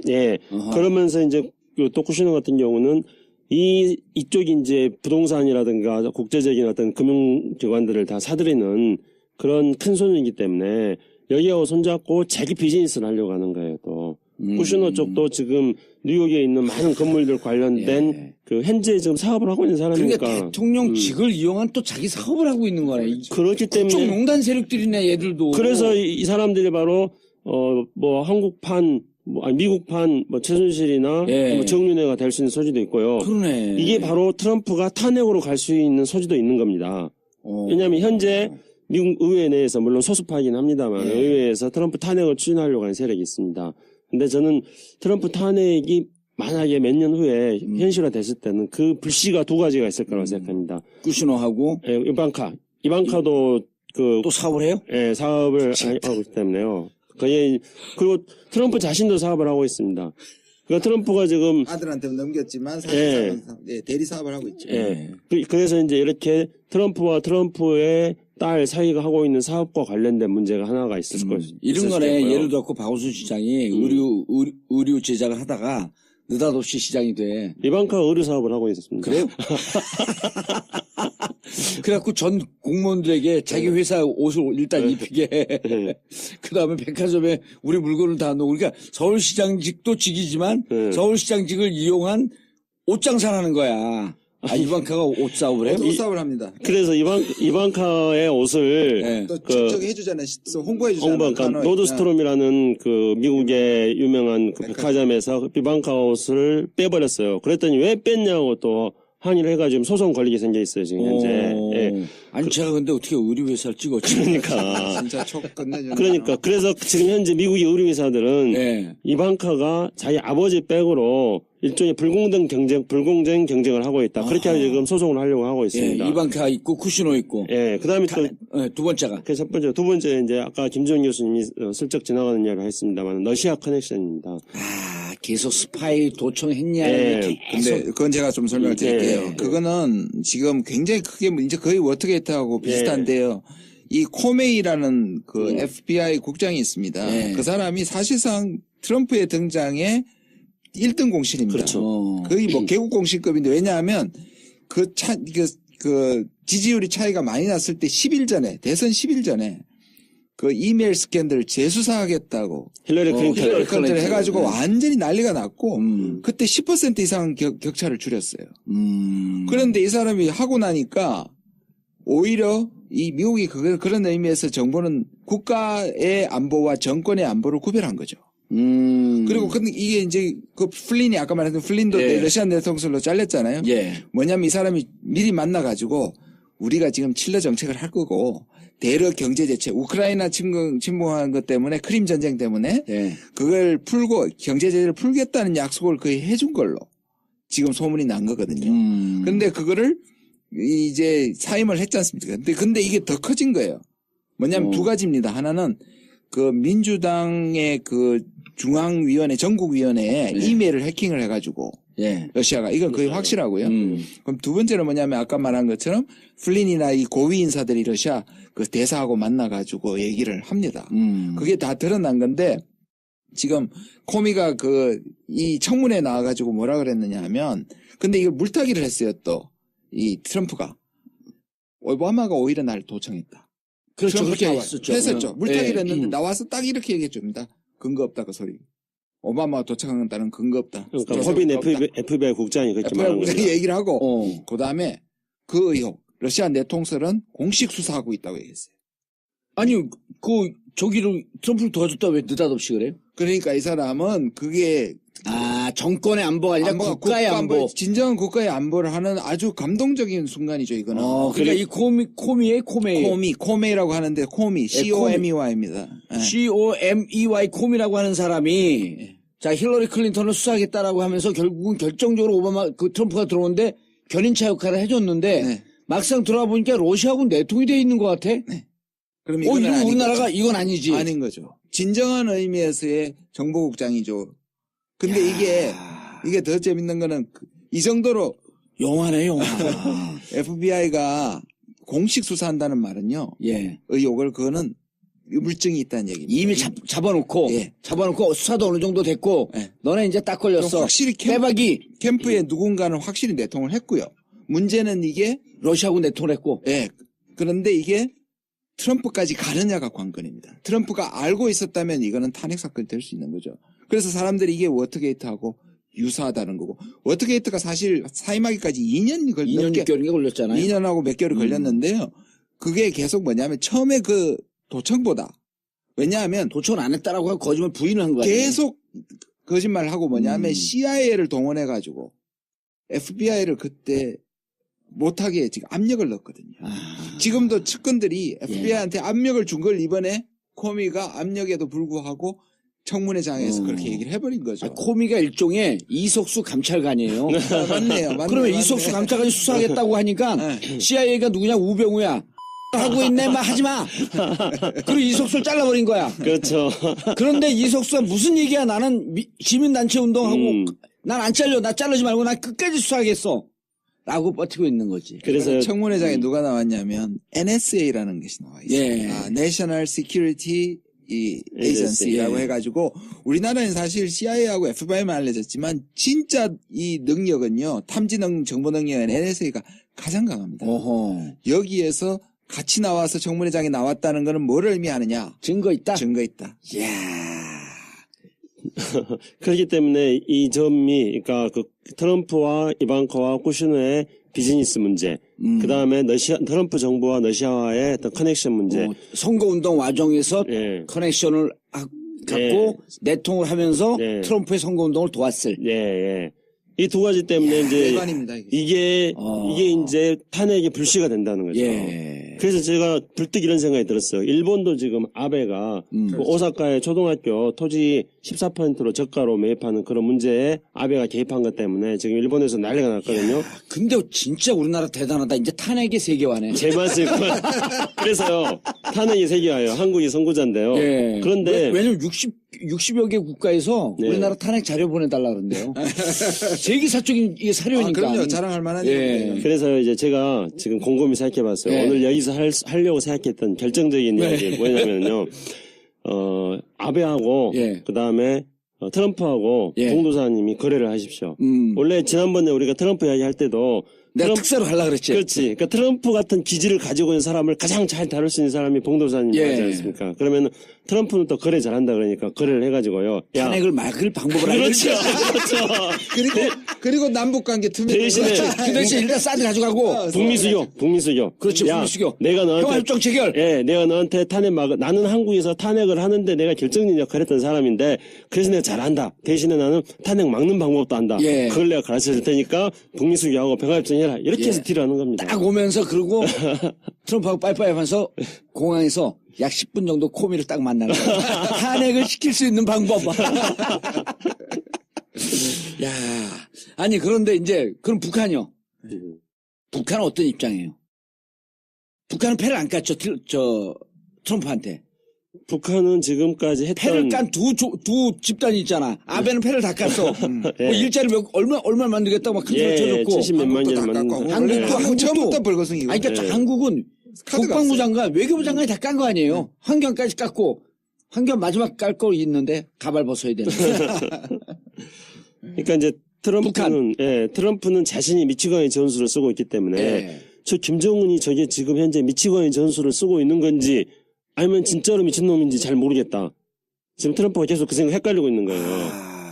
자기가 미치광이 전술을 쏘니까 김정은이 하는 짓을 아무리 봐도 저게 미친 짓인데 맨날 미사일 쏘대고 뭐 이런 게 근데 저게 진짜로 미쳐서 그런 건지 자기처럼 전술을 쓰는 건지 모르겠다. 지금 트럼프 이렇게 헷갈리고 있는 상태입니다. 그렇기 때문에 북한 문제에 대해서 특별하게 대책 회의까지 하고 뭐 그런 식으로 지금 관심에 있어서 우선순위가 되어버렸어요. 그거는 네. 북한의 무기가 위협할 만한 수준까지 왔다라고 하는 것을 지금 현재 그렇죠. 그러니까 미국이 가장 걱정하고 있는 트럼프가 걱정하고 있는 거는 또 며칠 전에 쐈던 북한이 무슨 그 ICBM급 그 미사일을 발사할 수 있는 일단 노트 실험을 한 거거든요. 보조 엔진까지 있고 보조 엔진 4개 김정은이가 막 기술자도 없고 그런 사진. 그래서 그거를 북한이 무슨 3.18 혁명이라고 3.18 혁명이라고 말했습니다. 예. 근데 그 전에 이제 재작년에 북한이 핵실험이나 미사일 발사 실험을 할 때는 자기들의 군사 기술 비밀과 관련되어 있는 구체적인 정보까지 계속 이야기하면서 자기들의 군사 기술 수준이 굉장히 높다고 이야기했어요. 약간 좀 뻥의 가능성이 좀 있는 과장된 부풀리는 일부러 SLBM도 완전 성공했다. 이 얘기를 했었잖아요. 그러면서 그것에 대해서 구체적인 그 재원이라든가 군사 기밀과 관련된 사항들 공개를 한다는 거죠. 그러니까 자기 말에 대해서 맞다는 것을 입증시켜주기 위해서 보통이면 군사 기밀이기 때문에 그걸 덮어야 되는데 계속 그것을 공개를 한다는 겁니다. 예. 그걸 통해 가지고 자신들의 군사 기술이 실제로 높은 수준에 도달했다는 것을 입증시키려고요. 근데 이번에 그 썼던 거 있지 않습니까? 엔진 실험했던 예, 거에 엔진 실험. 대해서는 구체적인 거 안 밝히고 있어요. 그러면서 그냥 추상적으로 말하고 있습니다. 이건 무슨 뭐 3.18 혁명이네 어쩌네 저쩌네. ICBM에 장착할 수 있는 엔진이다. 예, ICBM. 근데 지금 미국에서는 이게 ICBM용 엔진일 거라고 지금 미국 측에서는 판단을 하고 미국 측에서. 있어요. 예. 그래서 이제 미국 정부 입장에서 이게 가장 큰 문제가 되고 있죠. 그래서 북한은 끊임없이 이와 같은 방식으로 어떤 미사일 기술을 계속 향상시키고 그리고 핵실험 계속 나가면서 우리하고 대화하자. 예, 이게 북한식 방식, 그러니까 트럼프는 이해할 수 있을 것 같아요. 그러니까 지금 트럼프하고 사실 비슷한 거예요. 왜냐하면 그렇게 얘기하면서 지금 예를 들자면 지금 또 24일에 이 기사가 나왔는데요. 23일 그 러시아에서 북한 참사관이 러시아에 가가지고 이런 얘기를 합니다. 지금 미국의 강경책 때문에 우린 육자회담을 바라는데 미국의 강경책 때문에 육자회담이 안 된다. 그래서 예. 오히려 러시아한테 가서 좀 중재를 요청하는 듯한 그 요청을 하거든요. 예. 그다음에 지난번에 누굽니까 최선희도 미국이 그 어떤 결정을 할 건지 지켜본다는 것부터 시작해서 사실 대화론도 사실 저기 나오고 있거든요. 그리고 그러면서 실제 무력 군사 실험도 하고 있고. 있는 거죠. 북한도 말씀하신 것처럼 카드를 까기보다는 사실 다 던지고 있는 거죠. 그러니까 둘 다 뭘 해줄지 모르는 산만하기엔 똑같은 인간 아니에요. 김정은도 그렇고 트럼프도 그렇고. 트럼프가 그런 생각을 하지 않을까? 어린 놈이 나하고 참 많이 닮았네. 근데 이게 그만큼 북한 문제가 해결이 어렵다는 것도 얘기하는 겁니다. 오히려 중국이나 러시아는 카드가 있지 않습니까? 예. 여러 가지 카드가 있는데 그렇죠. 자기는 지금 분명히 오바마하고 다르다고 얘기했는데 사실상 할 게 없는 거야. 할 게 없는 거예요. 북한한테 할 수 있는 마땅한 만병통치가 될 수 있는 육자회담 안 한다라고 하는 것만 분명히 그랬어. 별 도움이 안 된다. 그럼 뭐 할래? 그렇다고 없는 거예요. 그러니까 아까 every option is on the table도 예. 옵션이지. 쓸 수 없는 옵션. 선제 공격할 거야? 선제 공격 안 하고 전문가들 그다음 외방 공격 안 하고 예. 군사적 옵션 있고 대화 옵션 있고 이 중에 뭘 쓰지? 못 고르고 있는 거 아니에요? 예, 그래서 이제 미국이 하는 건 어쨌든 all options are on the table인데 그거는 옛날에 됐던 이야기예요. 그러면 과연 뭐가 다른가? 그러니까 이제 아까 틸러스가 와가지고 한국에서 했던 말 중에서 전략적 인내는 끝났다 이런 말을 했거든요. 그렇죠. 그런 말이 좀 불안하더라고. 예. 근데 전략적 인내는 끝났다는 말은 오히려 저는 다른 방식으로 긍정적으로 해석할 수 있는 해석할 수 있는 소지도 있는 겁니다. 왜냐하면 전략적 인내라는 게 그냥 중국을 포위하고 북한에 대해서는 아무것도 안 하겠다 이런 거거든요. 그런 건데 전략적 인내는 끝났다 해놓고 그러면 뭐냐 하는 게 없는 거예요. 근데 현재로서 우리가 추정을 해볼 수 있습니다. 그러니까 지금 이제 3월 말에서 4월 초까지 미국의 대북 정책을 짜겠다 그럽니다. 근데 아까 김준일 교수님께서 말씀하셨던 것처럼 지금 미국의 그 관리들은 트럼프 행정부가 임명한 관리들이 별로 없는 거예요. 밑에 중대니까 다 오바마 맨들이고. 미국 국무부 동아시아 태평양 차관보도 없는 거고 국방부 동아시아 태평양 차관보도 없는 거고. 그런데 이번에 그런 것 때문에 대한반도 정책, 대북한 정책을 3월 말 4월 초에 새로 짜겠다 하는데 결국은 탑다운 방식이 되는 거죠.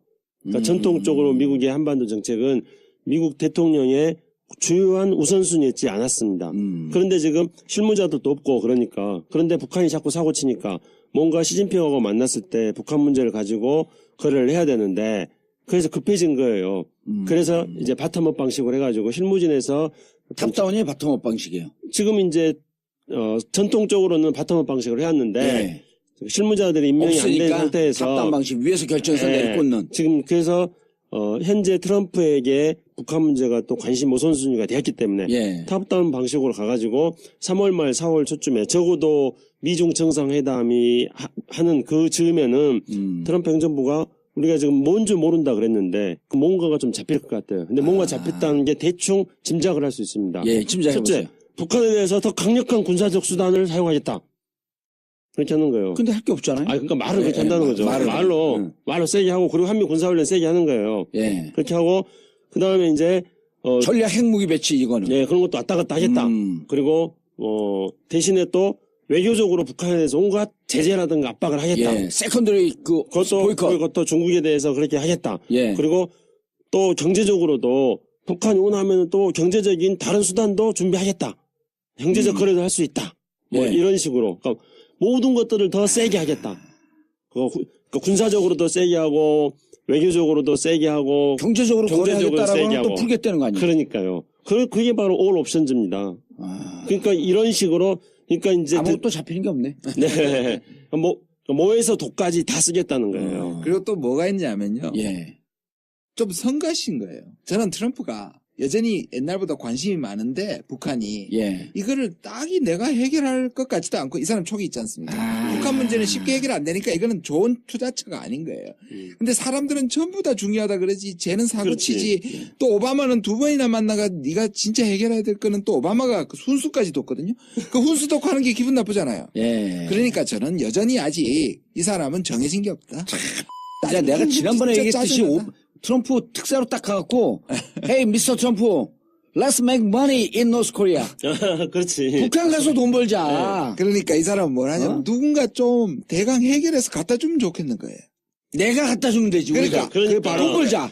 그 틸러스는 트럼프 행정부에서 트럼프하고 굉장히 가까운 사람이기 때문에요. 예. 비즈니스맨이잖아요. 예. 본인이 비즈니스맨이고 그래서 북한 문제는 비즈니스로 손익계산서가 딱 나와야 되는 사람입니다. 근데 이번에 한국에 와가지고 기자회견 하면서 트럼프가 말했던 거는 그동안에 미국이 트럼프가 북한한테 아니고.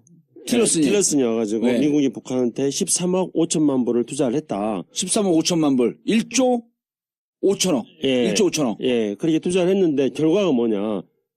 그러니까 투자를 했는데 그 다음에 돌아오는 게 없다는 거죠. 그럼 걔들한테 아이디어 딱 주면 되네. 돈 네. 벌자, 이제. 그러니까. 13억 5천만 불 일단 회수하고, 원금 회수하고, 그 다음에 돈 벌 수 있는 길이 있다. 미스터 트럼프, let's make money. 예. 그렇게 하죠. 그 비즈니스 계산서를 던져줘야 돼요. 트럼프는 그러면 머리가 확 돌아가는 확 돌아가지. 거예요. 아, 이게 조금 비즈니스 할 때, 네. 실마리만 줘도 빠바박 머리 돌아가는 사람도 있거든. 예. 딱 트럼프가 그래갖고 머리가 휘잖아요. 그래서 실제로 트럼프 입장에서 본다면은 제가 이제 트럼프 그 말했던 걸 계산해 보니까 95년도부터 지금까지 예. 한국이 북한에 대해서 뭐 퍼준 거, 퍼주는 예. 건 미국 애들 했네. 그러니까 우리나라 보수 세력들 성적 흔든 사람들 북한한테 김대중 노무현 정부 퍼졌다고 그러지 말고 예. 미국한테 가서 퍼졌다고 그럼 해야 미국이 되는데. 종북이네.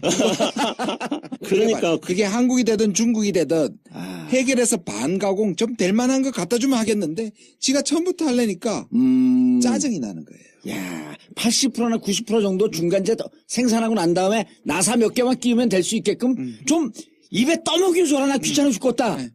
그런데다 지금 러시아 내통성 걸려있죠. 네. 자기 하고 싶은 대로 안 되죠. 그래서- 그 다음에 헬스케어도 지금 위험하거든요. 그렇죠. 바꾸겠다니. 네. 하나도 되는 게 없으니까 지금 짜증이 나는 거죠. 그렇기 때문에 하야 선언하지 않을까? 아니 러시아 내통설로 인해서 앞으로 점점 더 공지에 몰리는 상황을 우리는 위험한 인물이네. 우리는 이런 상황을 한반도 평화를 위한 유리한 조건으로 만들어내야죠. 예. 실제로 그렇기 때문에 아까 말씀하신 너 북한 문제 해결하면 예. 인기 급상승해. 더 위기에서 벗어날 수 있다. 핵미사일 이렇게 하죠. 예. 시험 못하게 할게. 예, 왜? 그렇죠. 돈만, 그럼 우린 돈 벌어, 엄마. 그렇죠. 자식아. 자식이 나이가 든 놈이 왜 이렇게 머리가 안 돌아가냐, 예, 이 자식. 바로 그런 방안하고. 근데 그게 이제 트럼프가 계속 중국한테 북한 문제는 좀 중국이 해결해 줬으면 좋겠다. 이렇게 계속 얘기하고 있거든요. 근데 중국이 이번에 이제 시진핑이 트럼프한테 제가 또 예측을 합니다. 어떠냐면 투쌍 전략을 구사할 것입니다. 투쌍 전략은 예. 두 가지 쌍. 그러니까 쌍쌍 전략이죠. 쌍쌍 전략. 첫 번째 쌍은 뭐냐. 그러니까 쌍괴 병진 노선이라 그럽니다. 그러니까 중국 사람들 이렇게 말해요. 쌍괴 병진 노선은 뭐 우리말로 치면 투트랙 이런 거 예, 우리말로 투트랙이죠. 하잖아요. 예. 투트랙. 근데 이게 우리말이에요. 뭐냐면 우리가 비핵화와 평화협정을 동시에 진행해라. 이게 그게 이제 이미 2015년 12월에 예, 그 위안부 협상할 때 예, 그 위안부 협상하고 2015년 12월이거든. 위안부 예. 협상할 때 우리 모르게 예. 그 왕이, 그렇죠. 왕이 포뮬라라고 예. 합니다. 북한과 왕이. 미국이 예. 접촉을 하면서 그런 이야기가 중국이 동시 트랙으로 던진 거 그렇죠. 아니에요. 그렇죠. 핵미사일 먼저 포기한 다음 평화협정으로 하지 말고 예. 핵미사일 포기와 평화협정을 동시 진행하자. 네. 그래서 바로 그게 왕의 포뮬라에 그게. 예. 왕이 포뮬라. 그래서 그 쌍쌍 전략의 첫 번째 쌍은 바로 예. 쌍괴 병행 전략. 쌍괴 병행 예, 전략. 그래서 핵 비핵화와 평화협정을 동시에 가자는 거고. 이제 두 번째 쌍은 뭐냐면은 쌍 중단. 그러니까 두 가지를 동시에 중단해라는 거예요. 예. 그건 뭐냐면은 사드도 중단, 아니요. 북한은 사드 이야기는 안 해요. 예. 북한은 핵미사일 실험 중단. 실험 중단. 그렇죠. 예. 핵미사일 개발 및 실험 중단. 예. 군사협력. 그리고 미국은 한미합동군사훈련 중단. 중단. 그래서 쌍중단해라. 그래서 이제 투쌍 전략이라고 제가 이제 이름을 네. 붙였는데 이 투쌍쌍이면 쌍쌍 아니에요. 그러니까 쌍쌍 전략. 우리 그 옛날에 네. 그 저기 아버지가 중국집 한 게 쌍쌍회관이에요. 그래서 이제 이번에 이번에 그 4월달에 만약에 미중 정상회담이 열리면은 그런 문제를 가지고 그러니까 시진핑은 중국 너희들이 조금 해봐라 이렇게 하니까 동시 전략일 가능성이 있네. 예, 그러면 이제 시진핑은 이렇게 하겠다고 이제 던지는 거고 예. 이 속에서 이제 뭔가 조율이 될 거라고 생각하고요. 그러나 이제 우리가 복합적으로 생각해야 되니까 우리도 쌍궤 그 병진 전략으로 해가지고 예. 트럼프의 탄핵으로 또 갈수지도 모르는 그 예. 탄핵의 불씨가 던져져 있는 트럼프 위기 상황 하나 하고 그 다음에 북미 평화협정, 북미 관계 개선과 한반도 평화협정 예. 이 두 가지를 우리도 아니 우리 같이 저는 한 발 더 나가갖고 네. 이렇게 해야 돼요. 평화 해결하게 되면 북한 핵미사일 안 하거든. 핵미사일 네. 포기하고 우리가 그렇죠. 평화는 곧 돈이거든. 돈도 벌어야지 돈. 예. 트럼프 돈 벌어야지. 그러니까 그러면서 북한의 개발 계획에 대해서 예. 남북 미가 네. 공동 개발이 들어가는 거예요. 중국 싹 빼놓고. 맞습니다. 그 트럼프는 모든 게 다 그렇게 넣어야 될걸요. 지금 접경 쪽에서. 아니 그러니까 사과해야 돼요. 이게 사과해야 돼. 아니 접경을 하는데 예. 북한의 전체 개발 계획을 우리가 머릿속에 또 있잖아요. 그리고 북한의 1차 혁명하고 2차, 3차를 안 했기 때문에 4차 혁명으로 바로 갈 수 있는 거예요. 거기는. 네. 또 어마어마한 개발 플랜이 있으니까. 그런데 중국한테 좀 한 5% 넣어주지 뭐. AIIB가 아니라 NIIB 하면 되죠. 노스코리아 인프라 인베스트먼트 뱅크. 예? 근데 북한 이제 투자개발은행을 만드는 거야. 우리가 너무 낙관적인데요. 제가 좀 딴지를 좀 걸면 이게 이제 소위 쿠시너와 지금 친중 중국과 협치를 하는 거잖아요. 그렇죠. 그래서 일종의 중국과 미국의 카르텔이라고 볼 수 있는 거거든요. 실제로 중국은 가끔 이렇게 카르텔을 하거든요. 예. 그런데 여기에 반대되는 세력, 특히 예. 군부 세력은 그 오바마의 재균형 정책을 계속해야 된다는 아주 강력한 세력이 있는 거예요. 재균형 정책, 그러니까 중국을 견제해야 된다. 중국이 그리고 지금 이참에 한미일 동맹을 만들어가지고 결국 사드를 해서 MD를 설치해가지고 왜냐하면 이 사람들은 누구냐 하면요. 트럼프 골치 아프겠다. 골치 아프죠. 이 사람들이 누구냐 하면 네오콘들이거든요. 그렇죠. 네오콘. 이 네오콘들이 어디서 실패했냐면 이 네오콘들이 등장했을 때 아들 부시가 등장했을 때 뭐냐. 빨리 아프간하고 이라크 전쟁 끝나면 다음 중국을 딜해야 된다. 중국을 막아야 되는데 전쟁이 길어지면서 그때 놓쳐버렸거든요. 지금 뭐라고 생각하냐면 그때 놓쳐서 중국이 이렇게 커졌고 못 막았다고 생각하거든요. 지금이라도 빨리 이렇게 막지 않으면 안 된다는 거. 그래서 사드도 알박기를 빨리 한 거고 이 세력이 있거든요. 그러니까 이 협치 세력과 봉쇄 세력이 동시에 존재하고 아니 아직 승부가 나지 않았다. 해야 할 것 같다. 앞만 봐도. 알겠습니다. 오늘 무척 얘기를 많이 했어요. 네, 시간이 어느새 많이 지났네요. 예, 근데 이 얘기를 우리가 이렇게 재밌게 하면 사람들이 이게 큰 공부가 돼요. 네. 진짜. 그리고 한반도 문제 얘기 안 하잖아요. 네. 공중파에서도 안 하죠. 종편에서 안 하죠. 팟캐스트에서도 안 해요. 네. 단 하나의 정통 정치 팟캐스트 정봉재 정국구 마치겠습니다. 감사합니다. 감사합니다. 1, 2, 3, 4.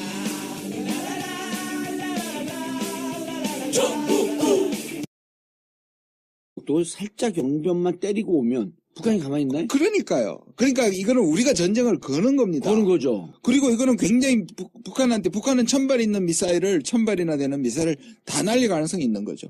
그러니까 이 얘기가 나왔을 때 얼마 전에 북한이 4발을 날렸잖아요. 예. 일본 쪽으로. 예. 니들 해봐. 그럼 우린 다 날린다는 걸 보여주는 거거든요.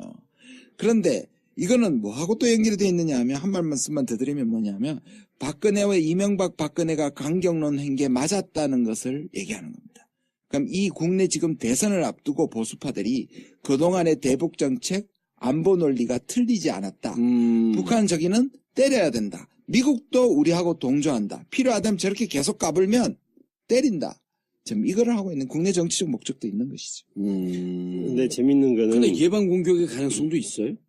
없습니다. 예방 공격의 가능성이 없다고 지금 미국의 전문가들이라든가 미국 언론에서 이야기하고 있습니다. 그리고 예방 공격이 더 위험한 거네. 더 위험한 거죠. 그리고 그거는 국제적으로 허용되지 않는 거고요. 그 CNN이나 국제적으로 허용되지 않는 않는 거예요? 겁니다. 예. 선제 공격은 허용이 됩니다. 왜냐하면 예. 자기들 공격받는 위협이 있으니까. 예. 근데 예방 공격은 안 됩니다. 그리고 CNN이나 뉴욕타임즈 같은 아니, 경우에는 잠깐 지금 그쪽 예. 넘어가기 전에 이 선제 공격이라고 하는 것은 이른바 우리가 KAMD 그 전에 킬체인이라고 그러잖아요. 맞습니다. 지상에서 공격의 징후가 확인할 때 미리 파괴하는 킬체인이 이른바 선제 공격이죠. 그렇죠. 그런데 지금 현재 미국 측에서는 이 선제 공격도 쉽지 않다. 그런 이야기들이 계속 나오고 있습니다. 왜 그러냐면은 최근에 북한이 미사일 발사한 것들 보면은 이동식 발사대에서 쏘잖아요. 그렇죠. 무한궤도. 예, 무한궤도 지난번에 예. 북극성 2형이라는 예. 그 이상한 미사일을 발사할 때 IRBM. 예, 무한궤도에서 발사했지 않습니까? 그러면은 걔네들이 막 어디에 숨어가지고 갑자기 쏴버릴지 모르는데 예. 그런데 어떻게 선제 공격을 할 수 있겠습니까? 선제 공격을 하기 위해서 북한이 미사일을 쏘려고 하는 지점을 공격을 했는데 찾아야 되는데. 다른 데서 막 또 쏴버릴 수도 있는 거고 그러니까 탐지를 하기가 어렵습니다. 그러니까 이제 우리는 북한의 핵과 미사일에 대해서 킬체인을 구축해 나가는 것은 튼튼한 안보를 위해서 필요하다고 생각합니다. 그렇지만 그것에 대한 실효성에 대해서 우리는 또한 검토를 만병통치가 해야 되는 아니라는 거죠. 얘기인 그렇죠. 그리고 한 가지 덧붙이자면 그러니까 예. 옛날에 그 IRBM 전에는 이동식 발사대가 그 타이어 그 자동차에 실었다가 예. 그렇기 때문에 아주 협곡 이런 데 못 들어가 있는데 그렇죠. 지금은 이 체인으로 되어 있는 무한궤도 해가지고 무한궤도 탱크, 탱크 같은 예. 그래서 어디든 숨어 들어갈 수 있다라고 그때 예. 내가 전화로 원포인트 아, 레슨 맞아요. 받을 때 얘기를 해줬잖아요. 예. 그래서 IRBM은 정말 위험한 무기가 만들어진 거다. 그리고 사출 방식 예.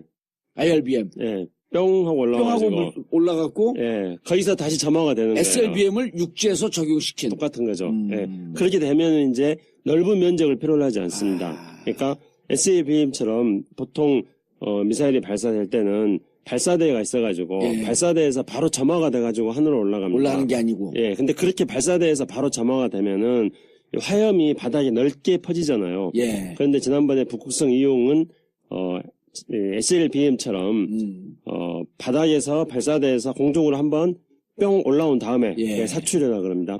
뿅 올라온 상태에서 공중에서 점화가 되는 거예요. 그래야 다시 하늘로 필요하지 날아갑니다. 않다라고 하는 게 그렇죠. 왜냐하면은 그 어떤 연소 그 점화가 될 때 그때 화염이 공중에서 점화가 되기 때문에 화염이 넓게 안 퍼지는 거죠. 그러니까 좁은 면적만 있어도 발사할 수 있습니다. 그렇기 때문에 지난번에 지금 이게 완전히 그 성공한 거 아니에요? 그 사출 방식이. 그렇죠. 별 희한한 방식으로 성공한 거예요. 그러니까. 예. 그게 뭐 북극성 2호요? 예, 북극성 2형이라고 북한 사람이 하는데요. 지금 선제 공격이 이렇게 힘든데 예. 예방 공격은 더더욱이 무기고 전쟁을 거는 거니까 또 이 예방 공격이 약점이 있습니다. 그게 뭐냐면 미국이 전쟁을 걸 때는 미국 사람들을 다 도피시키겠죠. 피난시키겠죠. 왜냐하면 ICBM이 있을지도 모르니까. 그 94년에 적어도 94년에 그게 하기 전에 그 예. 계획이 나왔을 때 미국인들의 한국에 있는 미국인들 10만 명의 대이주 계획, 대피 계획을 세웠었습니다.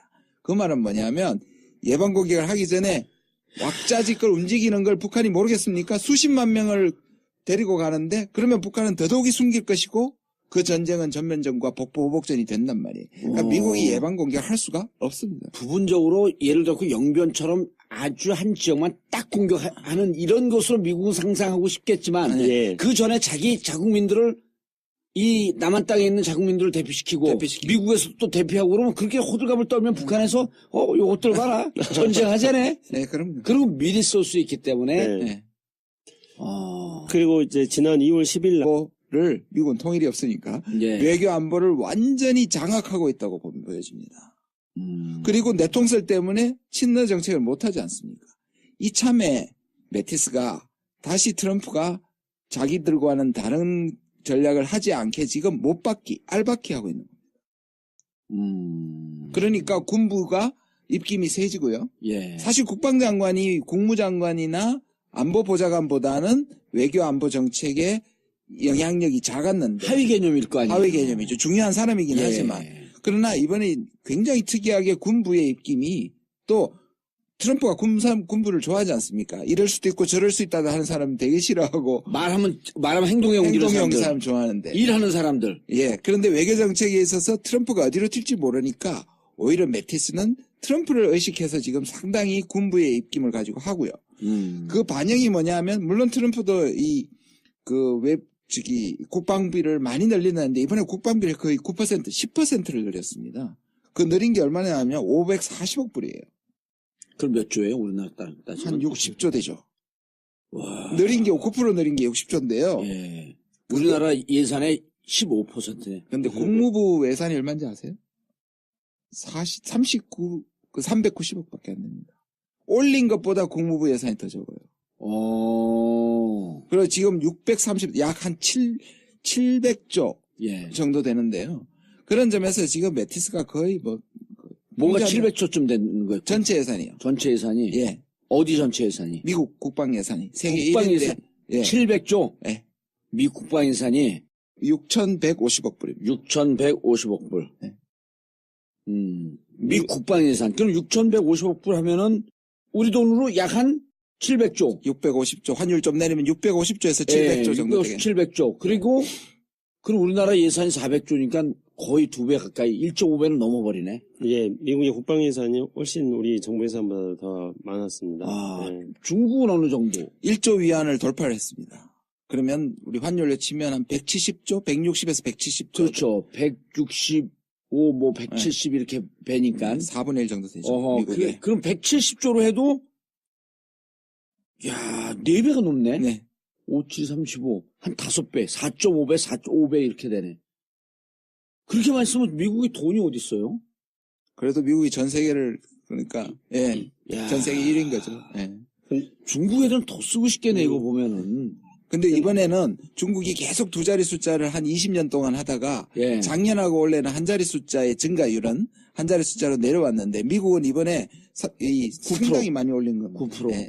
근데 이제 사회주의 국가하고 어떤 계산 다른 방법이 거죠. 다르기 때문에 동일하게 비교할 수 없습니다. 그런데 이제 트럼프는 계속 이야기하고 있는 거는, 지난번에도 한번 제가 말씀드린 기억이 납니다만은, 다른 나라들이 미국의 군사력이 무서워가지고 감히 건드릴 수 없는 그런 상태까지. 그래서, 무한대로 군사력을 키우겠다.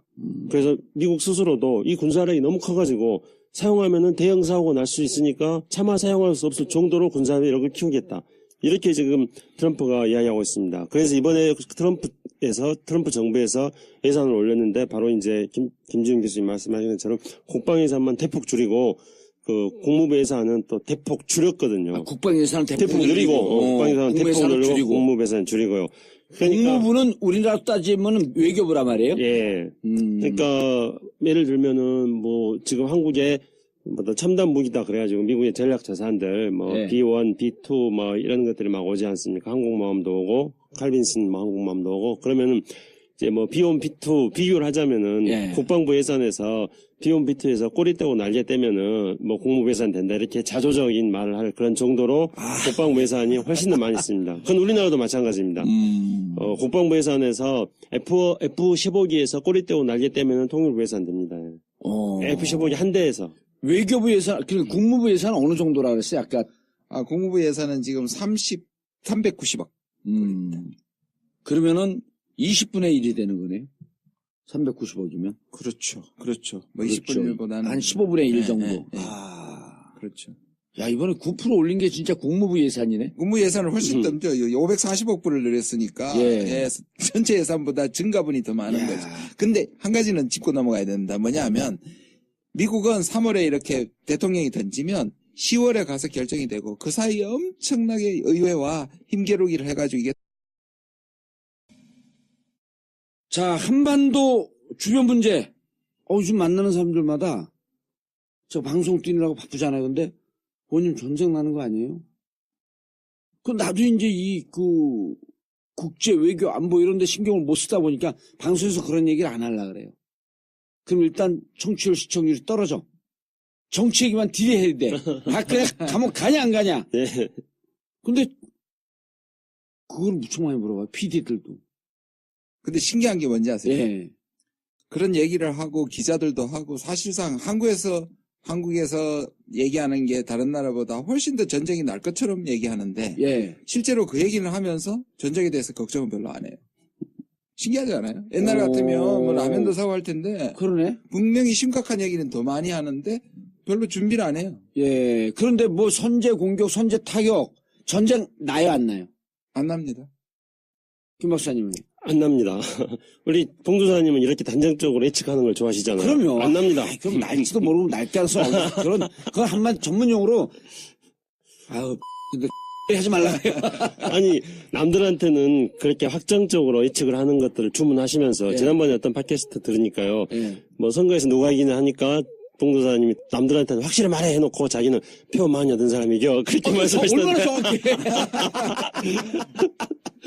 얼마나 정확해요. 아 전쟁 진짜 안 나요? 네, 안 납니다. 왜 전쟁 난다고 얘기하는데요? 선제 공격한다 그러잖아요. 선제 공격 얘기 미국에서 늘 하던 얘기입니다. 문제는 앞에 우리 맥락 빼는 게 유명하잖아요. 그렇죠.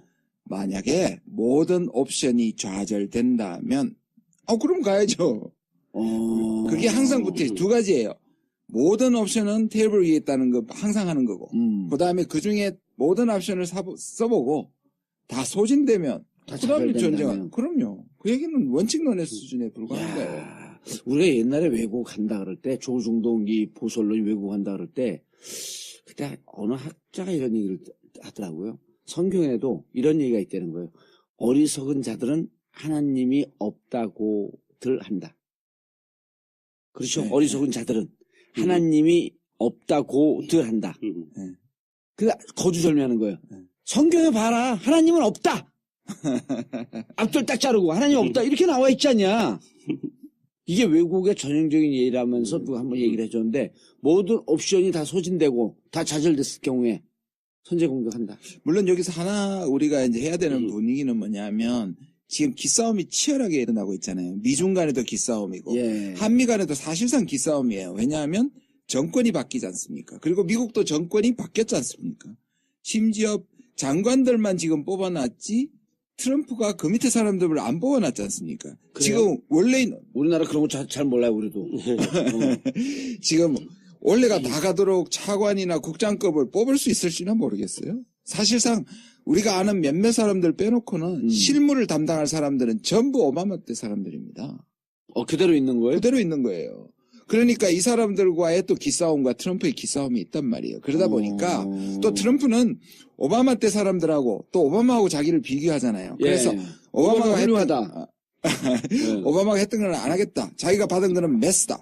완전히 엉망진창을 받았다. 이렇게 얘기하고 있으니까. 오바마, 트럼프가. 예. 이 인간 자체가 메신지 모르는 거야. 그러니까 뭘 하고 싶으냐 하면 뭔가 심각하다 지금. 지금 과거는 오바마 같은 유약한 인간하고 난 다르다 하는 걸 밝히기 위해서 레토릭 차원에서 상당히 강하게 보이는 거죠. 그것과 지금 내가 이제 연결시키는 거죠.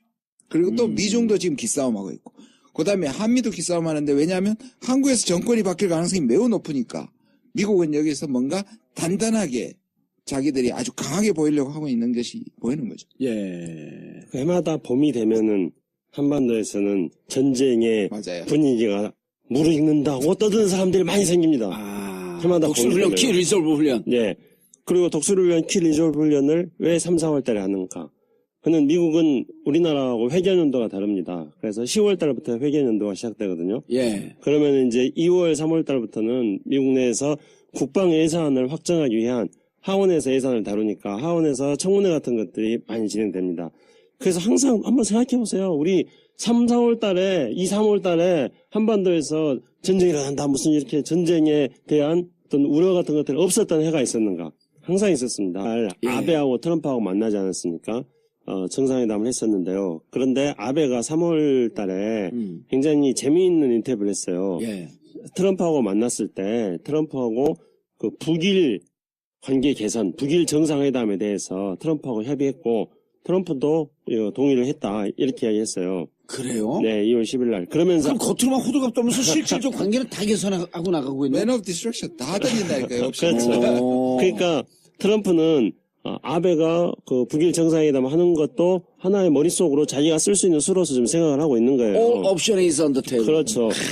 그러면서 이제 그때 아베가 했던 말 중에 굉장히 재밌는 이야기가 있는데요. 자기가 트럼프한테 북한에 대한 선제 공격하지 말아달라고 했대요. 아베가. 왜냐면 그래요? 예. 그럼 자기도 직접 타격은 일본이 받으니까. 그렇죠. 그렇기 때문에 일본으로서는 굉장히 만약에 미국이 선제 공격할 경우는 위험하기 때문에 선제 여기서 공격하지 말씀하는 말아달라. 선제 공격은 예방 공격을 말하는 거죠. 예방 공격을 말하는 거고, 예, 예. 그래서 예방 공격을 하게 되면 북한은 전쟁하재? 예. 그럼 가까이 있는 남조선과 일본을 때리겠지. 그 다음에 ICBM은 미국을 쏠 거고, 예. SLBM은 미국 앞바다에서 워싱턴 뉴욕을 때릴 거고. 야, 거의 이제 봉도사님께서 군사 전문가 수준이 다 되셨는데요. 예. 예. 근데 그럼 우리 실제로 사드로 방어하는 거야. 자, 48발만 먼저 쏴줘. 따가 하고 15분 기다렸다가, 30분 기다렸다 또 사드 장전. 근데 48발도 좀 안 가른다는 거 아닙니까? 예. 이 발사대를 6개를 가져와야지 한 발사대당 8개의 미사일이 있으니까 예. 6, 8에 48일 미사일이 되는데 2대만 가져온다는 거 아니에요, 지금? 그래요? 예. 12개? 16개죠. 28에 16, 예. 나 산수를 못하고. 아니, 군사 전문가인데 수학은 안 그러니까. 되니까. 아니, 너무 군사 쪽으로만 꽂히신 것 같아요. 그래가지고 예. 그 사이에 잠시 산소가 조금 안 되시는 것 같아요. 아니, 우리는 근데 이 국방 외교하면 재밌어요. 네. 근데 요즘은 이 전쟁 위협 때문에 사람들이 좀 더 재밌어 할 것 같아. 그러니까 아까 제가 말씀드렸잖아요. 예. 이게 지금 전부 두려워해야 되는데 왜 다들 이렇게 뭔가 막 재밌어 하죠? 그러니까 라면 사재기도 안 하고. 네. 옛날에 물도 막 사대고. 예. 그래서 지하실에 인기가 있고. 그러니까 적어도 국방 전문가들보다 국민이 더 똑똑한 거예요. 아하. 그러니까 국민들은 그렇게 생각하는 거예요. 그동안에 계속 늑대야 아니었느냐. 항상 구체적으로 몇 년에 뭐가 있었다는 건 기억하지 못하지만은 국민들은 몸에 그게 익숙해져 있는 거예요. 야, 항상 봄만 되면은 무슨 뭐 전쟁 노인이 뭐니 이런 이야기들이 나오지 않느냐. 국민들은 구체적으로 인식하지 못하면 그렇게 지금 다 받아들이고 있는 거예요. 그러니까 사적 현상이 안 생기는 아니 거죠. 그리고 주가가 안 떨어지잖아요. 지금 주가 최고를 달리고 있는데요. 미국도 주가를 최고로 달리고 있는데 지금 왜 전쟁을 합니까? 탄핵당하고 나니까 주가가 더 오르더라고요. 그럼요. 주가가 미국도 최고예요? 미국도 지금 네. 최고예요. 우리도 탄핵당한 다음에 주가 올라간 게 아니고 저기 검찰청 출두하면서 구속이 되고 이제 네. 대한민국에는 투명성이 강화된 나라가 되겠구나라고 하는 기대가 있었던 거죠. 자, 그런데 국민들은 이제 불안한 게 이런 거예요. 매티스가 왔다 갔다 말이에요. 예. 국방부 장관이죠. 네. 그다음 최근에 틸러슨이 동아시아를 쭉 방문했어요. 네. 그런데다가 또 한 축은 사드 때문에 중국의 경제 보복이 본격화하고 있어. 이 세 가지 요인들이 하면서 한반도 지금 뭔가 사고가 나는 거 아니냐? 이런 불안한 감이 있는 거예요. 제가 말씀드릴게요. 이게 매티스도 얘기를 해야죠. 매티스는 네. 왔다 간 거야 도대체. 마이크 플린이라는 사람을 기억하십니까? 사실 대선 기간 동안에 딱 붙어서 외교 안보의 멘토였습니다. 그 사람이 러시아 내통설로 사임을 했습니다. 사실 그 사람이 원래 이 안보보좌관이 가장 중요한 사람이고 예. 대통령에게 가장 가까이 있는 사람입니다. 안보보좌관. 네. NSC에 NSA라 그럽니다. National Security Advisor이라 그러는데요. 예. 근데 이 사람이 낭만을 하면서 이 사람은 트럼프와 생각이 거의 같았어요. 푸틴과 손잡고 근데 푸틴과 손잡고 친러 정책을 통해서 IS를 괴멸시키겠다. 이게 그리고 중국은 그걸 때리겠다. 압박하겠다. 예, 압박하겠다 했는데 이 사람이 낭만했지 않습니까? 예. 그러면서 그 사람 이름이 누구라고요?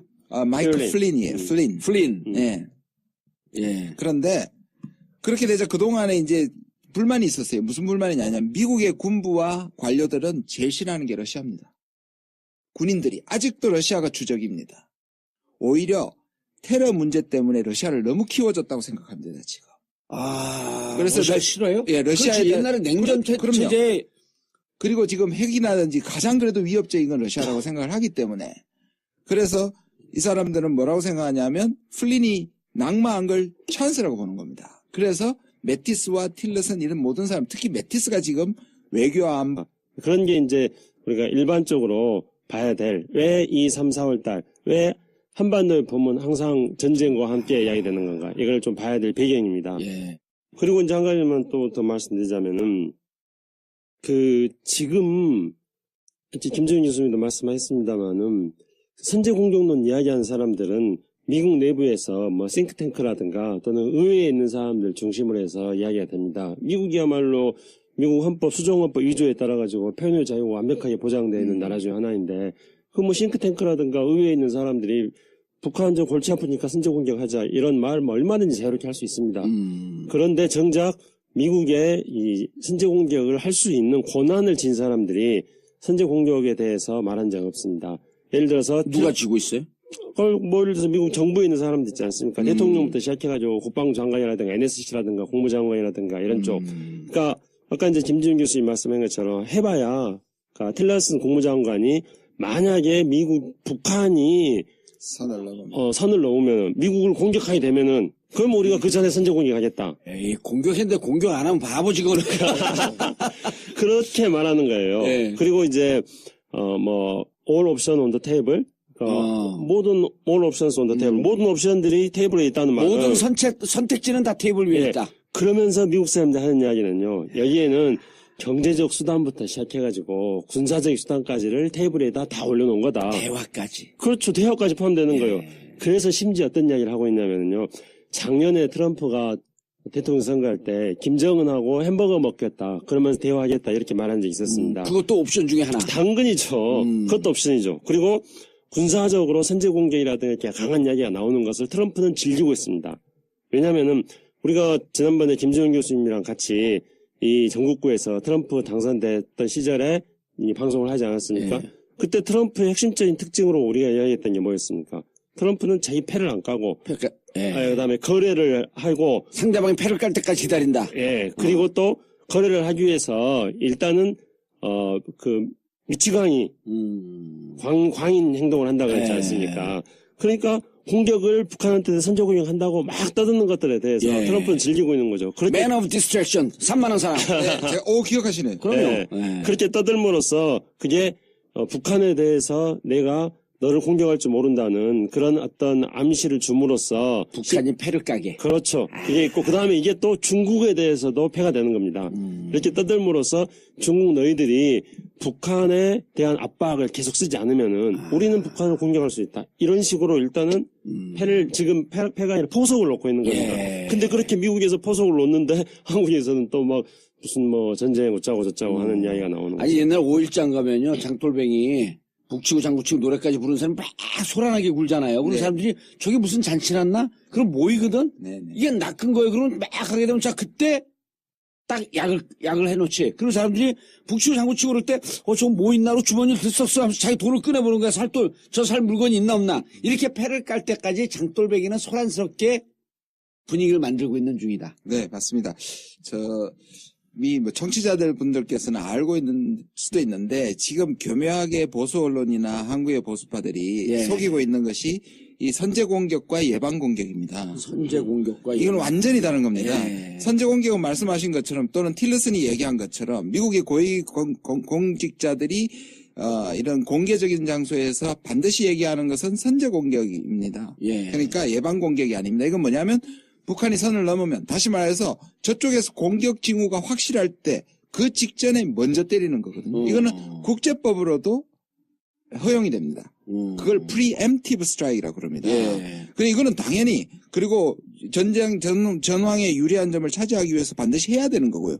우리도 할 수 있으면 해야 되는 겁니다. 그건 전쟁이 임박했을 때 하는 거고요. 그런데 예방 공격이라는 게 있습니다. 예. 94년에 기억나십니까? 그래서 누굽니까? 94년에 그 북한 영변을 때리겠다는 게 있었죠. 그러다 마지막에 경수로 주냐 뭐냐 하면서 협상으로 그렇죠, 끝났던 그렇죠. YS 예. 시절에. 예. 이 YS 시절이죠. 북한은 뭐라 했냐면 그때 이제 불바다 만든다고 하고 막 했었죠. 예. 그때가 예방경 공격입니다. 그건 뭐냐면 살짝 가서 영변만 때리겠다는 겁니다. 그러니까 이거는 미국이 먼저 공격을 하는 거죠. 전쟁을 일으킬 가능성을 하고 하는 겁니다. 이거는 국제법으로도 허용되는 게 아닙니다. 그런데 한국에서는 뭐냐면 이 예방 공격을 선제 공격으로 얘기하고 있단 말이에요. 그런데 예방 공격